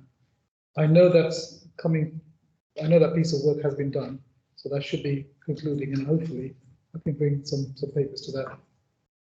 And the leisure service? Yes, leisure services, that is on the plan, but it hasn't advanced to the planning stage yet. But that's on the plan for this year. Yeah. I suspect things are moving quite fast there. So I'm not quite sure what the audit will entail yet, but we have also flagged that as an issue. Yes, that's right. Yeah. The issue on permits, you flagged up the issue that they are, skullduggery with regards to permits. So how do you find it out? Easy. What should happen is that if there are, you expect a certain usage of permits by individuals. There are then, if someone is buying lots of permits, you then start thinking, well, why are they using so many permits for So you're saying there's no limit on over the period of time how many permits they can buy? Is that what you're saying? Yes, monitoring. Yeah. That could be 1 year doing that. But then there's also, I think, it's the nature of the arrangements we make. So do we monitor how permits are being used? Being bought? Do we have a system for making sure that where permits are issued? One of the issues that was raised when we were planning this audit was that we were trying to get permits online. But actually, you could only buy a certain number of permits at a time. And if people wanted more or less, then that arrangement just didn't exist. So what that meant was that actually a lot of people would have, would have excess numbers. Sorry about that. The residents complaining about permits. Yes, I'm sure I might get a call or two, but that's the purpose. But you're right to say that actually, if that's skullduggery, could be difficult to identify. But we can still design controls to try to prevent it. Okay, thank you very much for that report. And I think we've kind of agreed on some of the areas that we want to highlight and to get the report back on. We'll come back to that issue. So let's move on.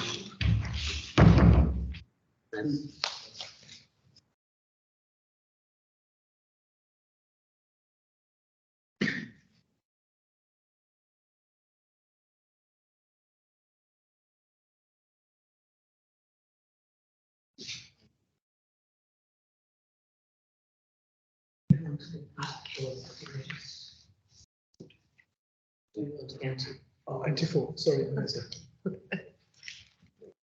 Thank you, Chair. That's myself, yeah. Vanessa Bateman, Deputy Head of Audit and Risk, presenting item 9, page 35 of your agendas. So in Q1 each year, we set a plan and some priorities for the year ahead. We consider risk and how best to deploy the resources we have. Consider the need to deal with reactive referrals that come into the team, but also find time for proactive activity.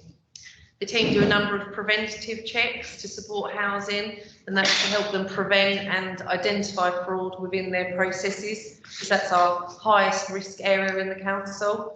Hopefully, as part of the housing improvement plan and those changes embed, that the activities and some of the reliance on our checks might reduce. Procurement remains high risk in the council. We spoke about that earlier. Due to the weaknesses in the controls that the audits have identified, we know we've got threats from both external and internal sources there. And we really only are able to pick up reactive cases in that space at the moment until the regime changes.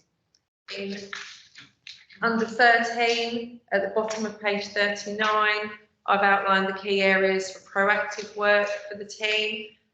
We've focused on National Fraud Initiative, which is statutory for us to be involved with as an authority, but also voids and temporary accommodation. The rest of the report communicates the outcomes from Q1 across all the areas of our work in a sort of usual format for you. Despite a peak in our employee-related referrals in Q1, we'd cleared most of those. We only had 4 open at the end of the quarter, and actually only 2 of those were sitting with us because the other 2 were cases that required a cross-team investigation, and they were with the other team at that point in time. Thank you, Chair. Thank you very much. Councillor Brennan. Had this on my mind. I'm so glad you're concentrating on the housing fraud, because I did this maths, I looked at it, and it said you had 259 ongoing investigations and blah, blah, blah, and 45 closed cases, and I worked out that that you were getting 14% of them are positive, so the rest are not. But if you got 14% on the rest, doing the maths, you could get £1,764,000. So having done that, I don't like the look of when it says the increase in internal cases, our inclusion of blue badge cases has reduced the resources available for housing fraud. Because I look at housing fraud and I think that's where the money is. And I look at blue badge fraud and I think, is it even money related exactly? Or is it something else? And if it's something else, we shouldn't be doing it in a financial emergency, and I think we should be targeting more money. Yeah, so this is something we've been talking about a lot recently, and trying to get the team so that we've got actually dedicated housing resources, so that when we have other things come in, actually that doesn't affect the housing resources. And that's something that we are keen to implement within the team. The Blue Badge project, however, they will bring an income stream into our team, which will enable us to increase the resources in the team. So we will be applying sanctions for Blue Badge frauds. The idea is to deter the fraud. That's our objective.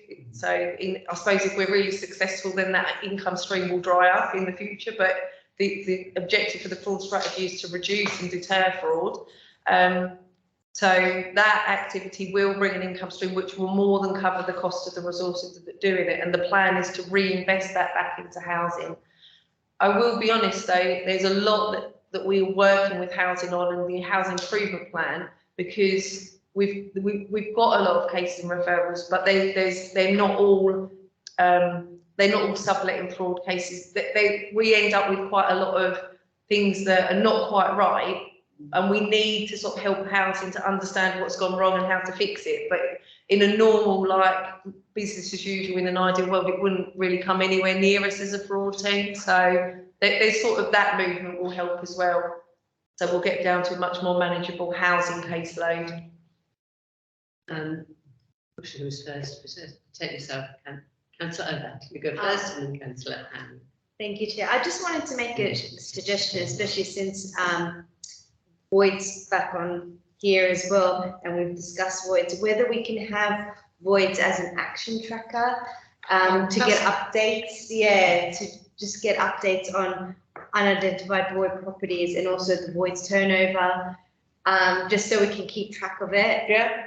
So the work that we'll be is to try to help ensure that all of the properties that are void, that should be void and should be in that list to be worked on, are visible, properly accounted for, and they're in the plan to be done. So there is an element, or I would say that piece of work spans slightly over into the audit territory. Obviously, we're audit and risk. My report tries to focus more on the fraud side of things, but we'll track the outcomes of that. I'm hoping that we will find some fraud within that sort of proactive project, and we'll track the outcomes of that through to sort of recoveries, or if there are other outcomes that we learn from it. So yeah, we can. I can definitely incorporate that in as part of the report. Yes, if I can just add to Vanessa, the sort of points that she's raising.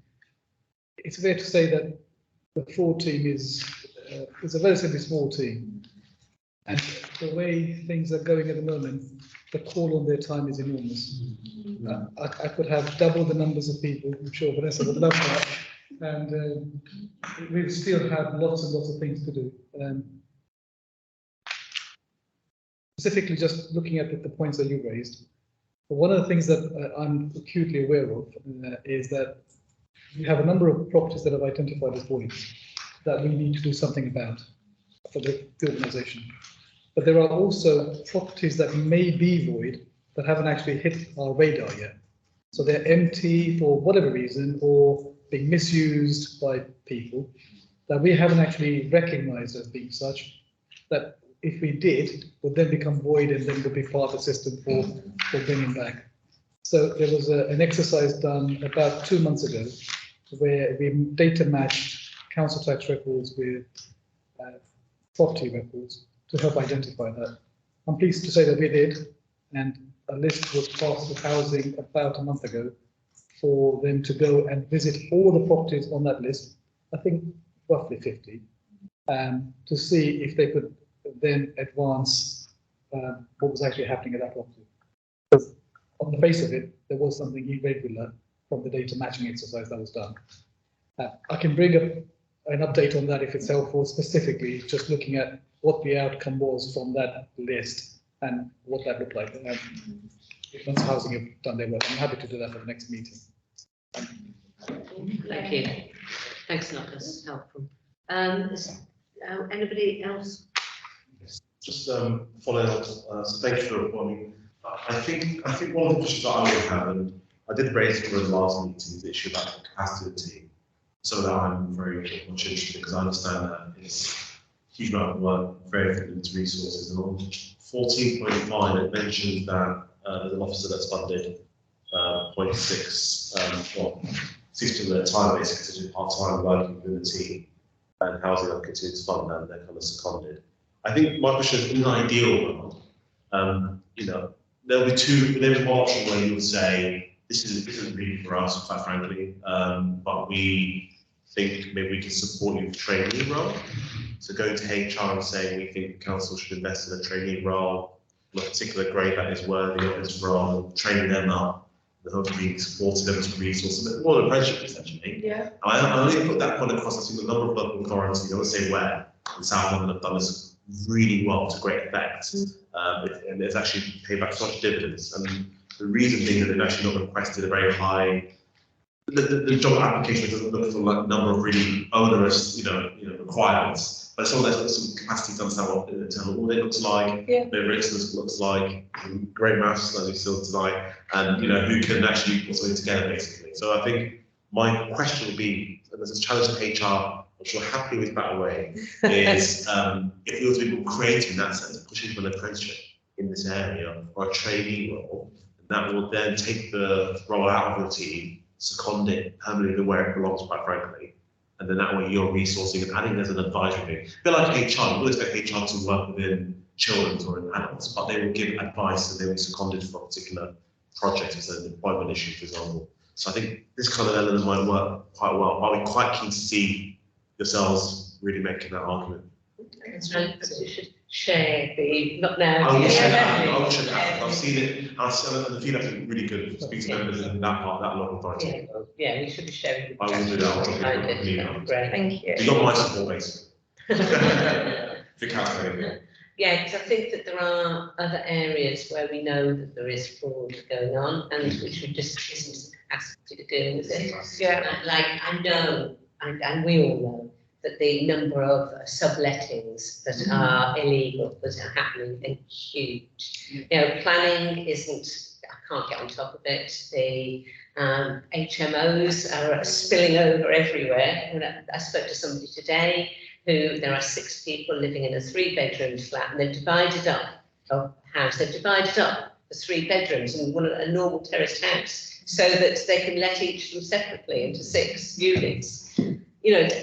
No contract, nothing. And so electrics, well, that should be licensing team coming in immediately. And yes, they were saying to me, but if we tell anybody, they're going to put the rent up, or they'll make us homeless, and where will we go to? So, but those are things that we need to get to grips with as well. And especially in terms of fraud, because that's really fraudulent. So anyway, that's I think you were waiting, Councillor.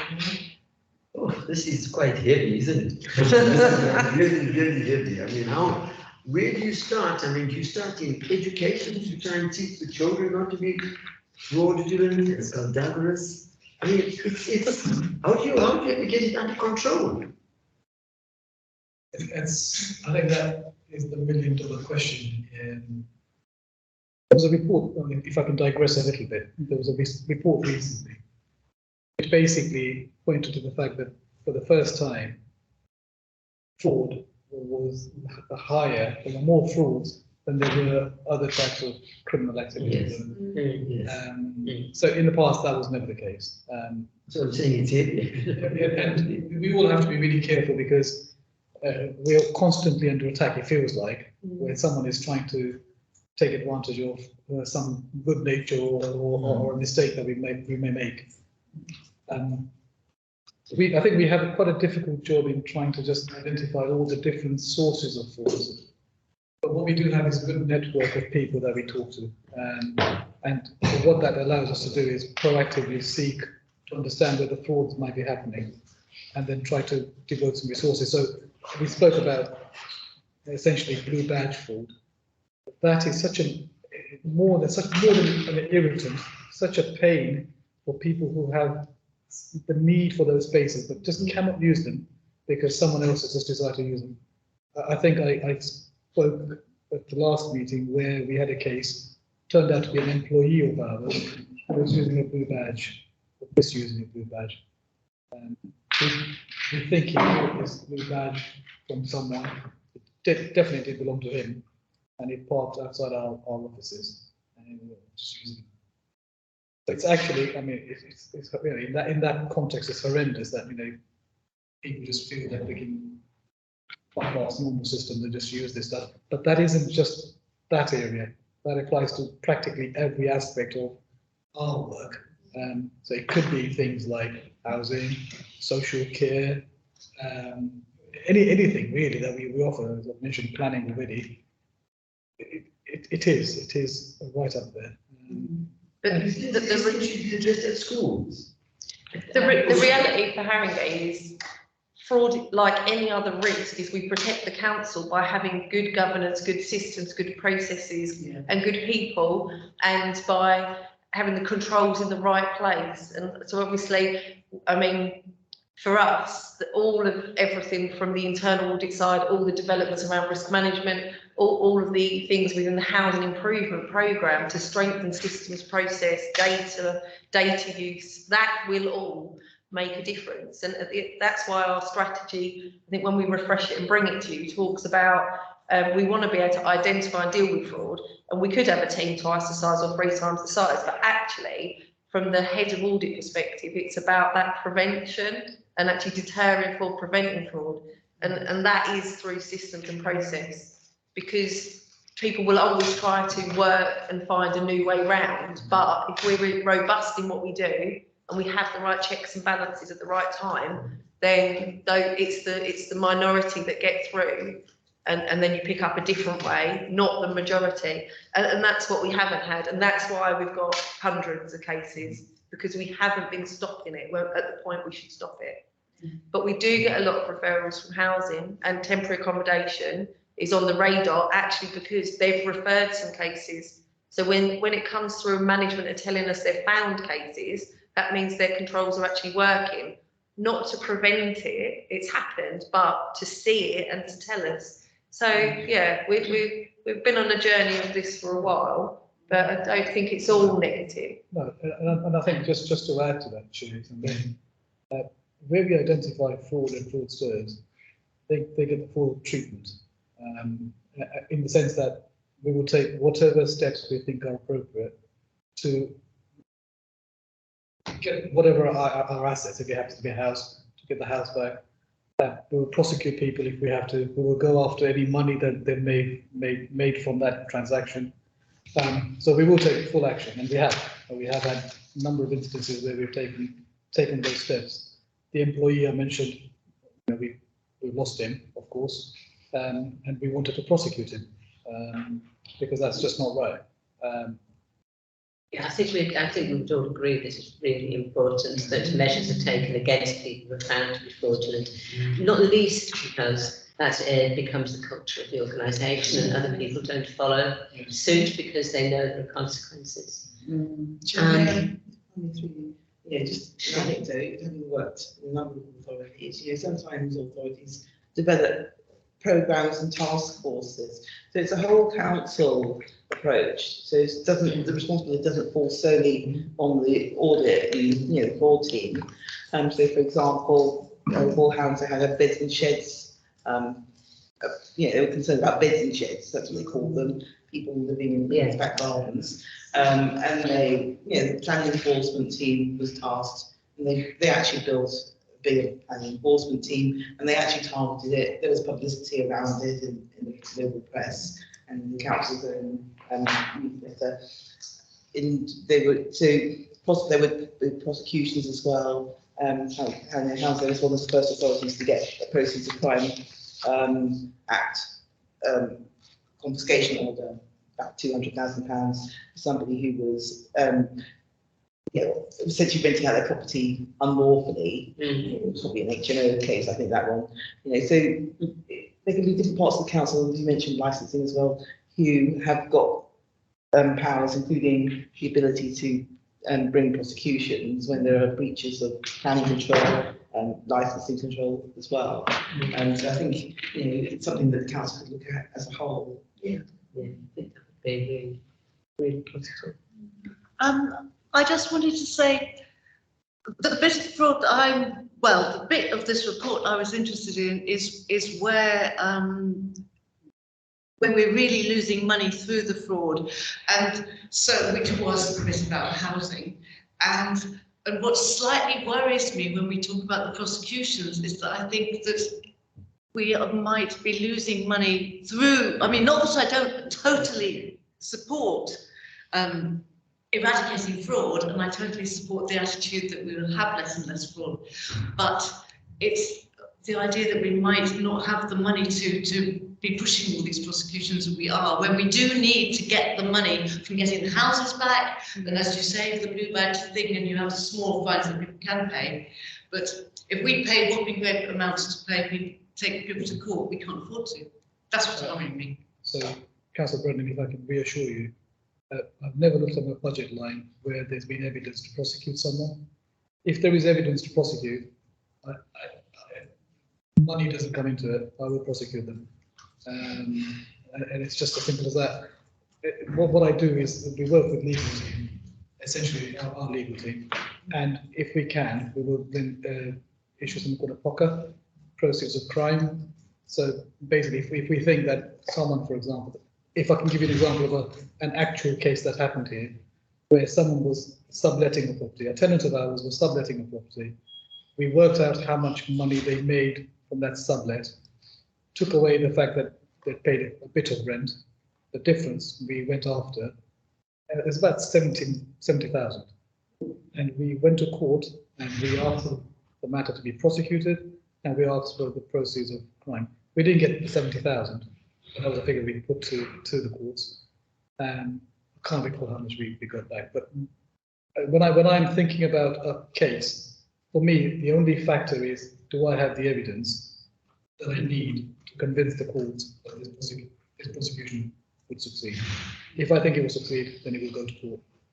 No. But there aren't loads that come through the pipeline like that, because the evidence we need to be able to pull together to take it has got to reach such a high standard. So we haven't got Parking are going to pay for the blue badge related prosecutions because it's part of their strategy as part of their enforcement strategy, and they've got all their PCN income and things to use. The housing ones, the ones I think they would be the worst frauds, and the ones, you know, the worst cases where there's sort of no mitigating circumstances and the real lots and lots of money involved, are also where, as an organisation, the investigator can pull that evidence together in that situation, and we're up against it in that respect. So I don't think we'll be spending hundreds of thousands of pounds prosecuting these cases. I'm not in the the near future. I think that we've explored this area and we will undoubtedly come back to it another time. But thank you for introducing it more roundly to us. Thank you.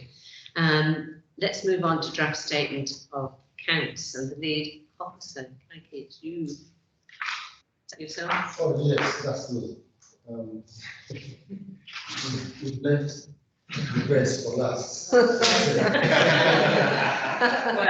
don't start your fights in here. Thanks, Madam colleagues. I'm here to present the draft account for 2022-23. This is not before using a decision making, just for using notes. I want to just add context to this. Normally, especially the draft accounts, we come to the committee and then corporate committee twice in a year. So we're supposed to produce the draft statement of account by May 31st. And that means by July, committee will come with the drafts. So like the name says, the drafts. And then we come back again in September with the audited accounts. It's expected by then the auditors will have audited the accounts, and that is where you know signing of the accounts for us to complete it.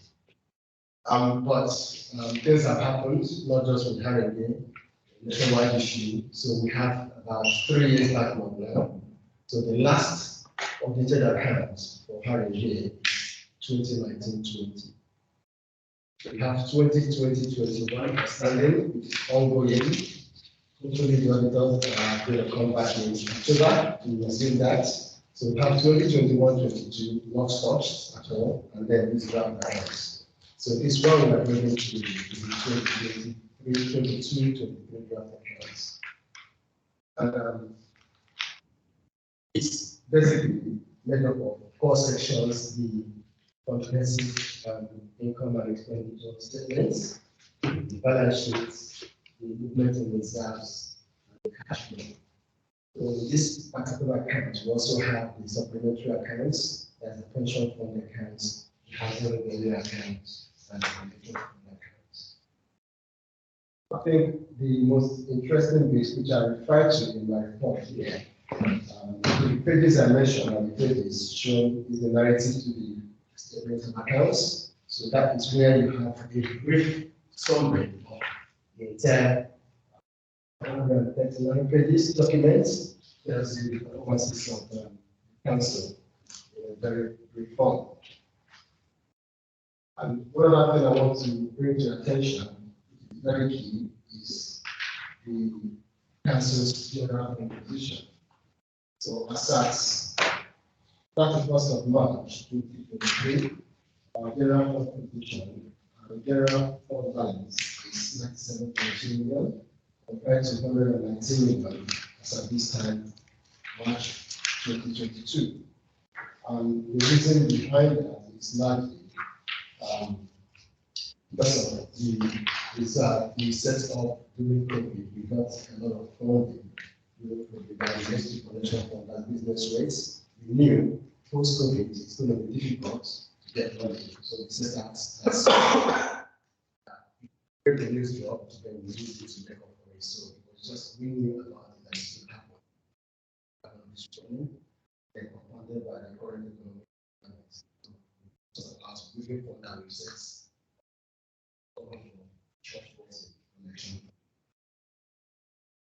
Then the next one is about our balance sheet position, which has improved greatly. And this is as a result of it increased by 722 million. And this is as a result of valuation of assets during COVID.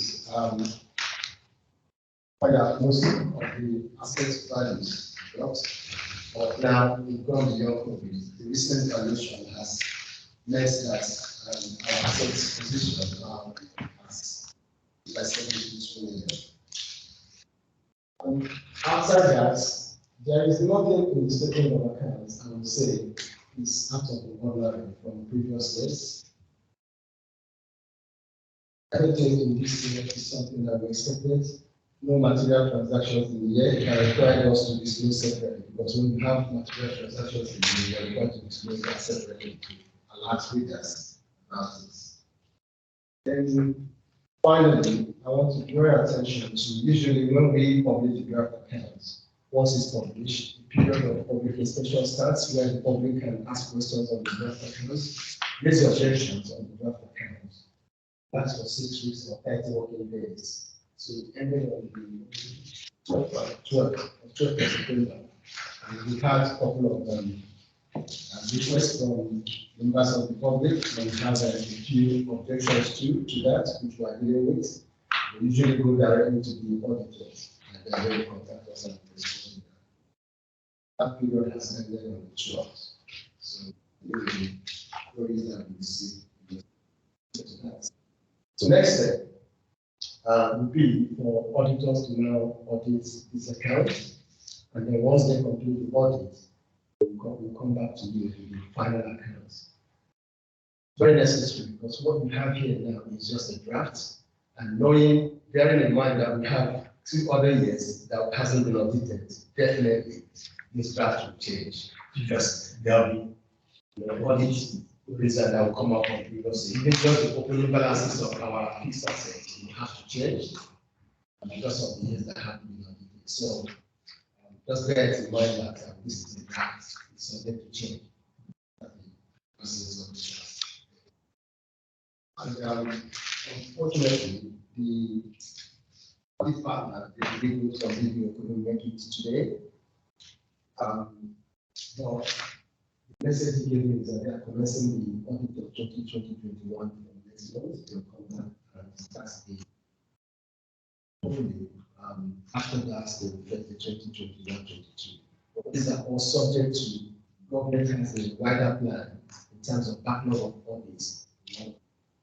Subject to the announcement of what government wants to do with that. The audit plan that they will come in, but the announcement, whatever the announcement brings, they will adjust to it. And that's the end of my report. Thank you very much. Question. I've got some questions, but anyway, go ahead. This is just, you're going to explain it to me. So when you have things in brackets, that's And then that's a surplus. It says surplus rather than a deficit if it's in brackets. Yeah, it should be a surplus, yeah. I'm just looking at, there's quite a lot. When you compare 2023, I'm giving an example, page 68, which is page 20 of your actual report. So when you compare 2022 and 2023, when you come to the housing, it's got net expenditure 2022 30,660. Then it's got a brackets as if it's a surplus of 8,956 in 2023. It's under comprehensive income and expenditure statement. Page 68. Page 68, housing, HRA. Yeah. Why, it looks to me like you've spent less this year than last year.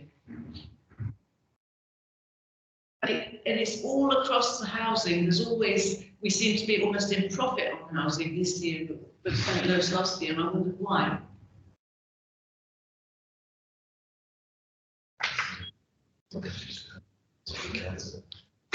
It's a huge difference. I've looked at those. I've looked every time. If you're referring to page 20, Yeah, you're page 20. yeah, you have the gross expenditure and you have the gross income. Yeah, and you have 3 columns, one for 2022 and 3 columns for 2023, right? Yeah. If you compare the 2 years, net expenditure in 2022, 30,660. Net expenditure this year, in brackets, 8,955. Is that a surplus? I'm just comparing years, and why we seem to be spending less this year than last year, but maybe on that. You'll explain. 68. Yeah, so what this table is showing you is this is the gross income from HRA and this is the gross expenditure from HRA. Knowing well that what you see here relates to the cost of service alone, the final balance in the HRA, you'll be able to track in the HRA statement. What this one doesn't highlight here are the adjustments, the accounting adjustments we make at the end of it. But yes, rightly, HRA, the way we've set up our HRA is supposed to be a balanced account. It's supposed to kind of have your expenditure and your.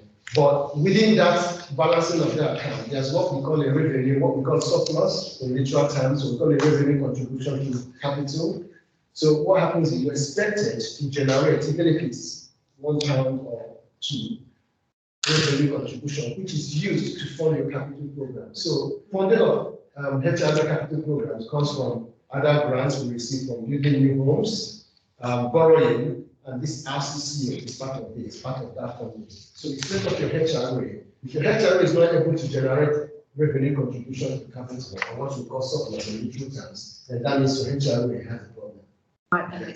Yeah. So if you look at the budget we set and the plans we bring for every year, HRA plan, we ensure in the borough that we maintain a minimum of 8 million to give us that resilience. If there are changes in the, like interest rate has gone up now, we're comfortable because we know, unlike some other boroughs, we have £10 or 1 million, we have 8 million there. But actually that money goes back into funding capital programs. Okay. All right, Kathy. Sorry, Councillor Ben. Is that okay? So again, That's fine, as you've got the. yeah, I think Yeah. That's fine. Yes, just a clarification of the question. So the clarification is on the same page on the regards to the dedicated schools grant, DSG, and the £16 million to net expenditure. Just remind me from the school finance perspective, I know you've got a bit of experience as well.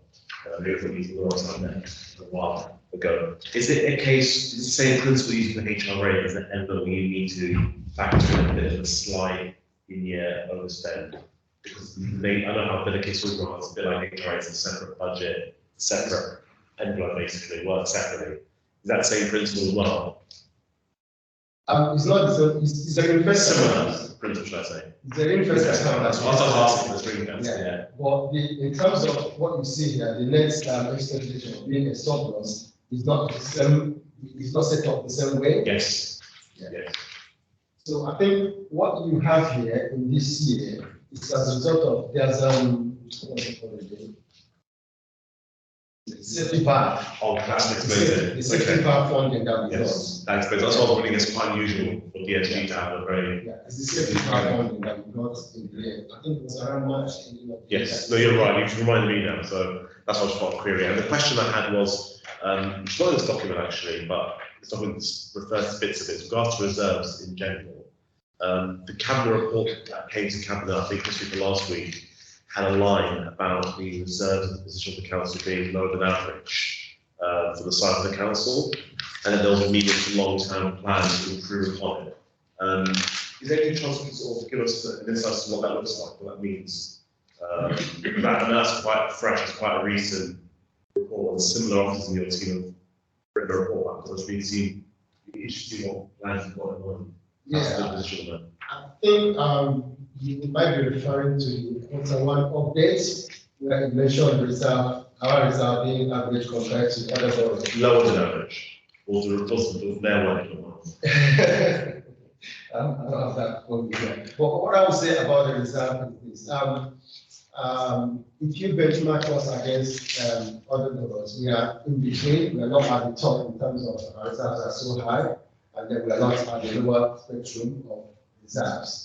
But as a council, what we try to do every year, we try to build our reserve to set up our reserve for resilience. And as you know, it's a very difficult climate right now to do that. So,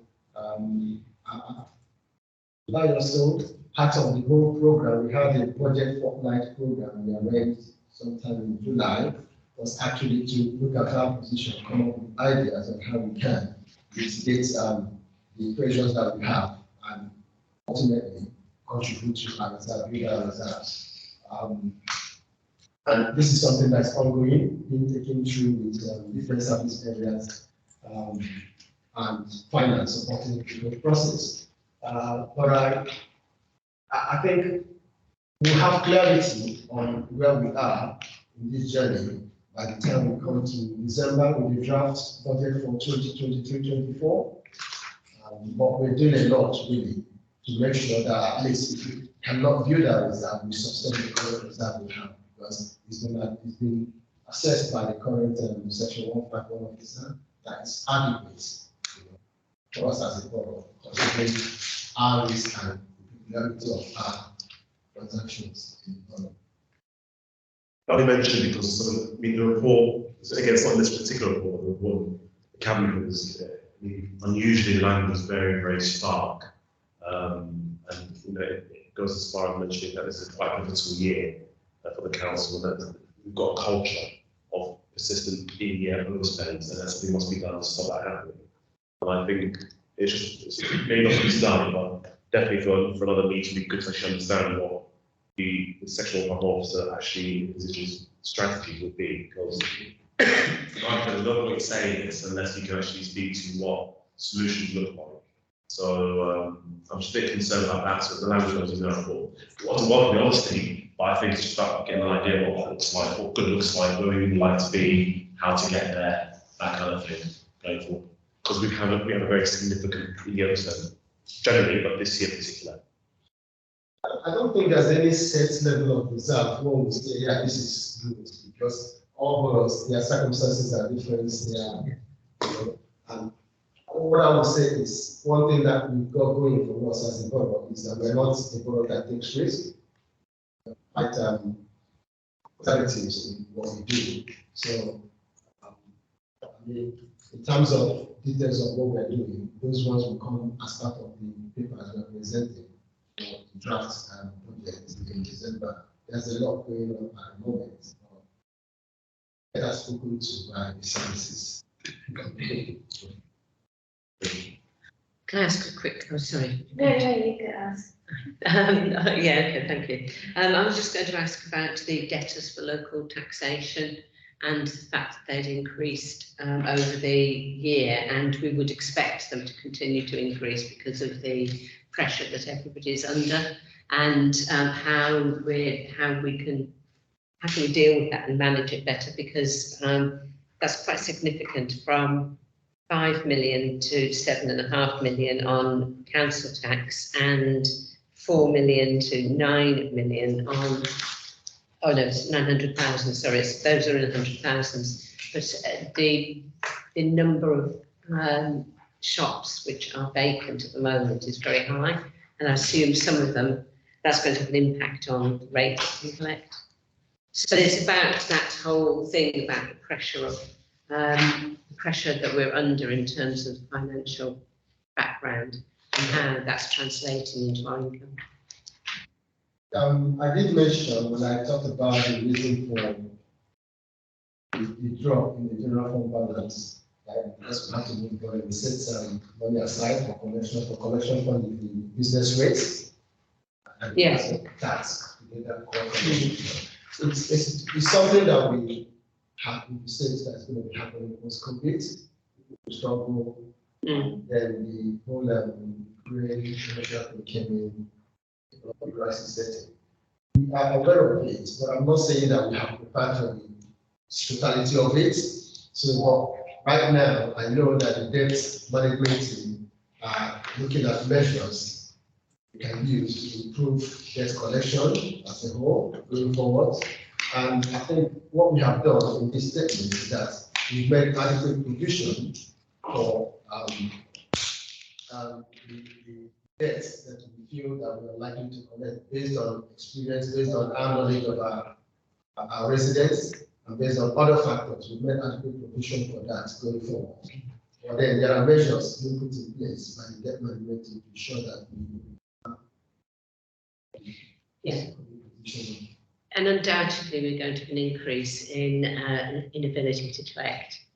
So there will be, some of the measures that put in place will increase income, but the level that we will have of people who can't pay is going to increase, isn't it? Yeah. And so we will be left with less income in those areas than we had previously, but that's been built into the accounts, has it? In terms of the accounts, Well, no, I mean built into projections. Yes, it's been built into the projection for the next budget for next year and future years. But in terms of the account, it deals with actuals, what has really happened. Yeah. I was just noting that there'd been quite a sizable increase in debt that was owed to us, and how that would translate, and that we were noting that to move forward. Yeah, that's part of going forward. Yeah. The next year's and future years MTFs, we factor that in. recognize the fact that if there's a drop and there's likely going to be more considering the direction of Yes. Thank you. Councillor Rossetti, then CouncillorOvat. Oh, might have been CouncillorOvat, was you? Sorry, I beg your pardon, yes, it was you. It's just mainly, I don't know if there's, I know this is a draft, but it appears to be a discrepancy within the narrative report at page 58. It talks about decreases, but then below that it talks about increases. So I don't know if, because I understand narrative report is meant to set the picture and make it easy to read, but it's just a bit of an inconsistency. So I don't know if that was. Yes, so, yeah, I think, okay, so, what this is actually trying to describe is, we're saying, the net assets of the council has increased. So normally, the net assets, or the assets of the council will increase, okay, so the net assets is increased by increasing our assets and, a decrease in a liability. So we obviously add all of the assets together, and if the liability increases, that reduces our net assets, and the opposite happens as well. So that's what we put, the increases here in borrowing, and increasing the capital and revenue grants in advance. I don't know whether, yeah. So in effect, you have to, for you to quantify the 722, you have to look at the two together. The increase in borrowing, we have the net assets, the increase is here will be so high, then the increase in borrowing will reduce it down to this point. That's Yeah, it's probably the translation of it didn't come off clearly in that section, maybe. Yeah, maybe, I mean, probably next time we might, I don't know how easy it was. Then just maybe the limit of increases alone, without showing a gross increase in assets and then increase in liability, which reduces the figure. I think how you explained it made it clearer to me, so maybe if it can be just clarified. We'll make it clear, because for you to have picked it up, a lot of readers too would have. Why don't you say greater instead of, under decreases, if you say greater council borrowing, then it makes sense. Okay, yes. Okay. Sorry, make a detail, yeah. No, it's fine, it's good, it's fine. I'm going to raise. Yeah, exactly.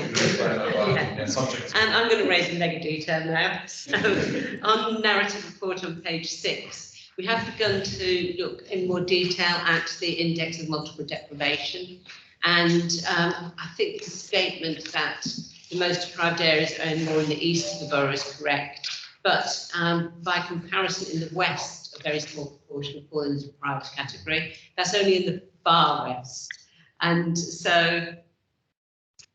I have the same point, and I'm a councillor from the west, and it's not in the far west. I have the exact same point.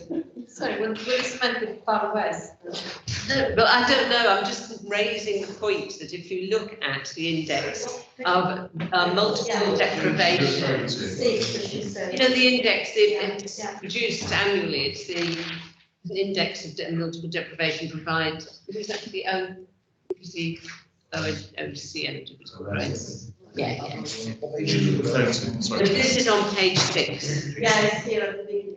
And it's the first paragraph, and it's pointing to where the areas of multiple deprivation are. And I just think we need to get moving away from thinking that they're all in Tottenham and none are in Wood Green or Hornsey or Stroud Green or whatever, because there is an implication about how we view the borough as a whole.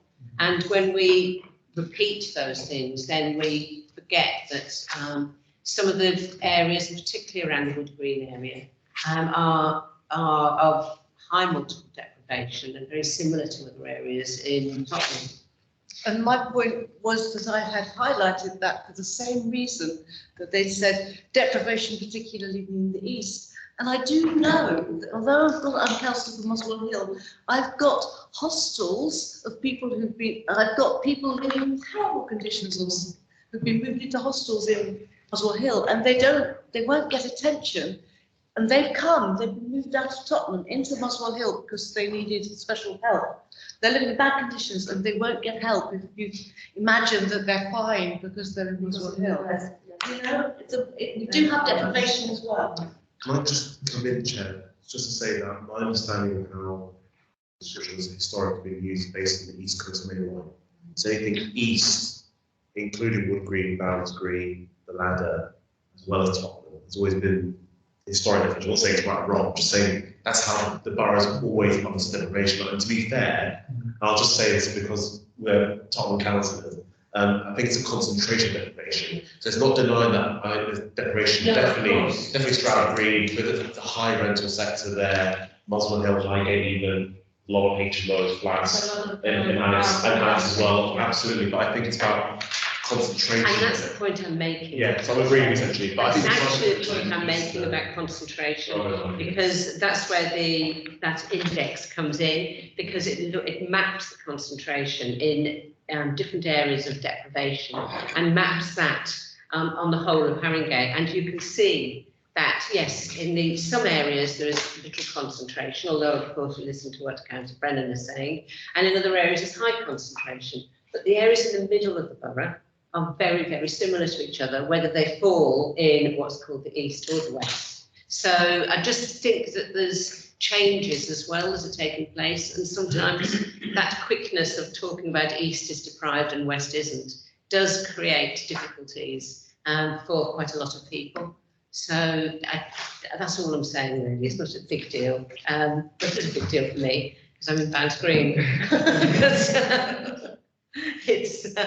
But it is about maybe being a bit more, adding a little bit more in there so that it's not quite so stark. Thank you so much. Anyway, that's just a little hobby horse of mine, and I've used my chair position to go on about it. So, anybody else got anything else? Councillor Rossetti. So I would like to go back to what you were saying previously about debt, because page 113. So it's clear that with the circumstances, there might be an increase of debt because people might go into arrears with rent, business rates, and so on. But what I'm focusing here is on housing benefits overpayment, £26 million, parking, £24 million.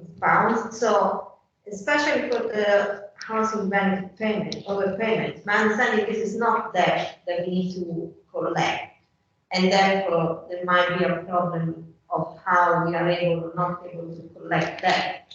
This is overpaid.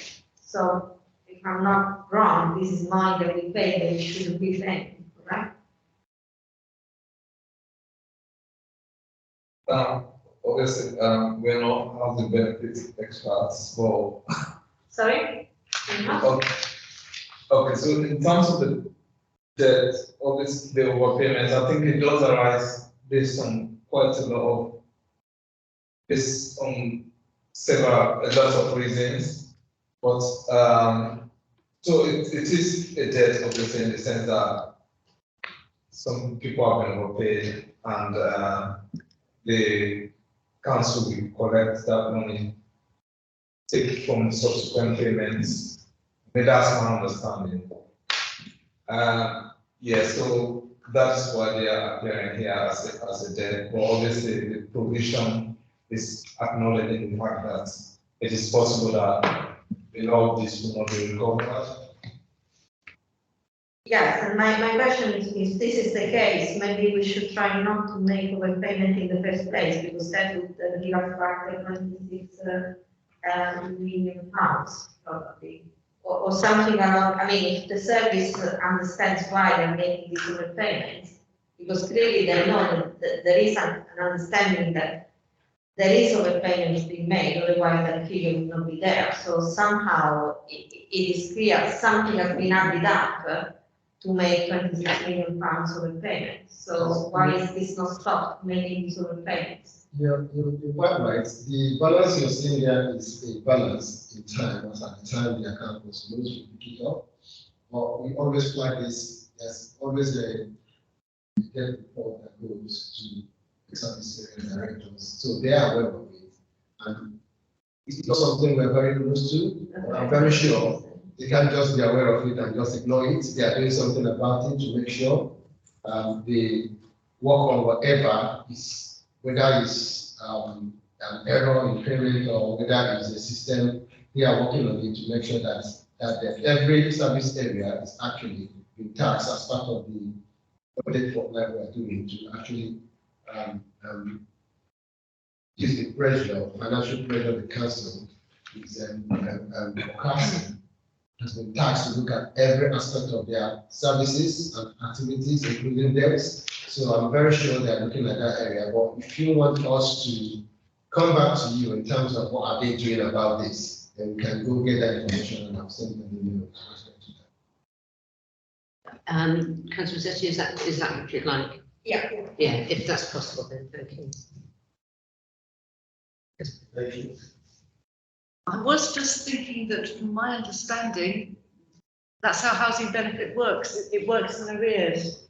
Like if somebody changes, your situation changes, you inform them, they've overpaid you automatically because they've only just found out, then they get it back. I think that's how I think that's how it works. So I think it's not really an overpayment as such.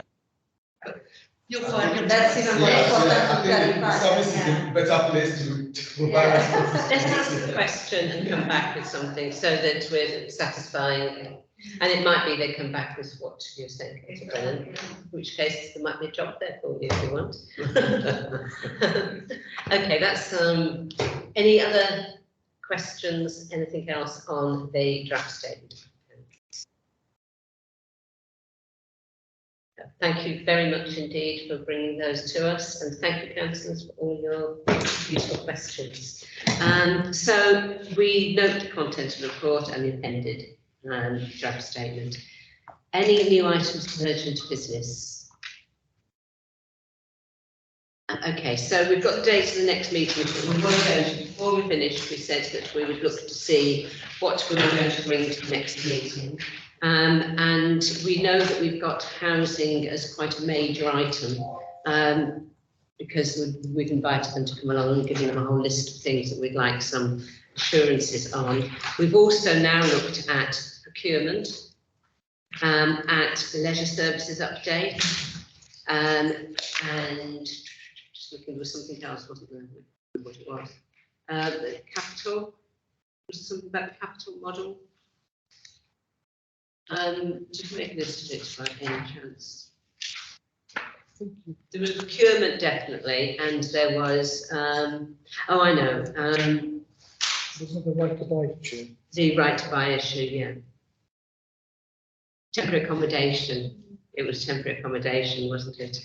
And it was procurement and leisure services. These audits, Chair. No, these are all updates that we're asking for because there's been questions against them. And you raised them as we were going through, and we agreed that we'd put them together just to see what could fit into the next meeting, because obviously there's an agenda already set for that meeting, and I'm not sure that we can fit all this in.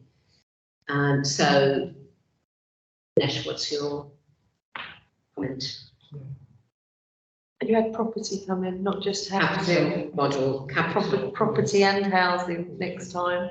Oh, we've got property, that's for commercial property, isn't it? Yeah. So we've got commercial property and housing, which are two big areas. So I'd suggest that we probably could only really fit in one of these. Yes. So that would be procurement or temporary accommodation or leisure services update. And those were the areas that you raised.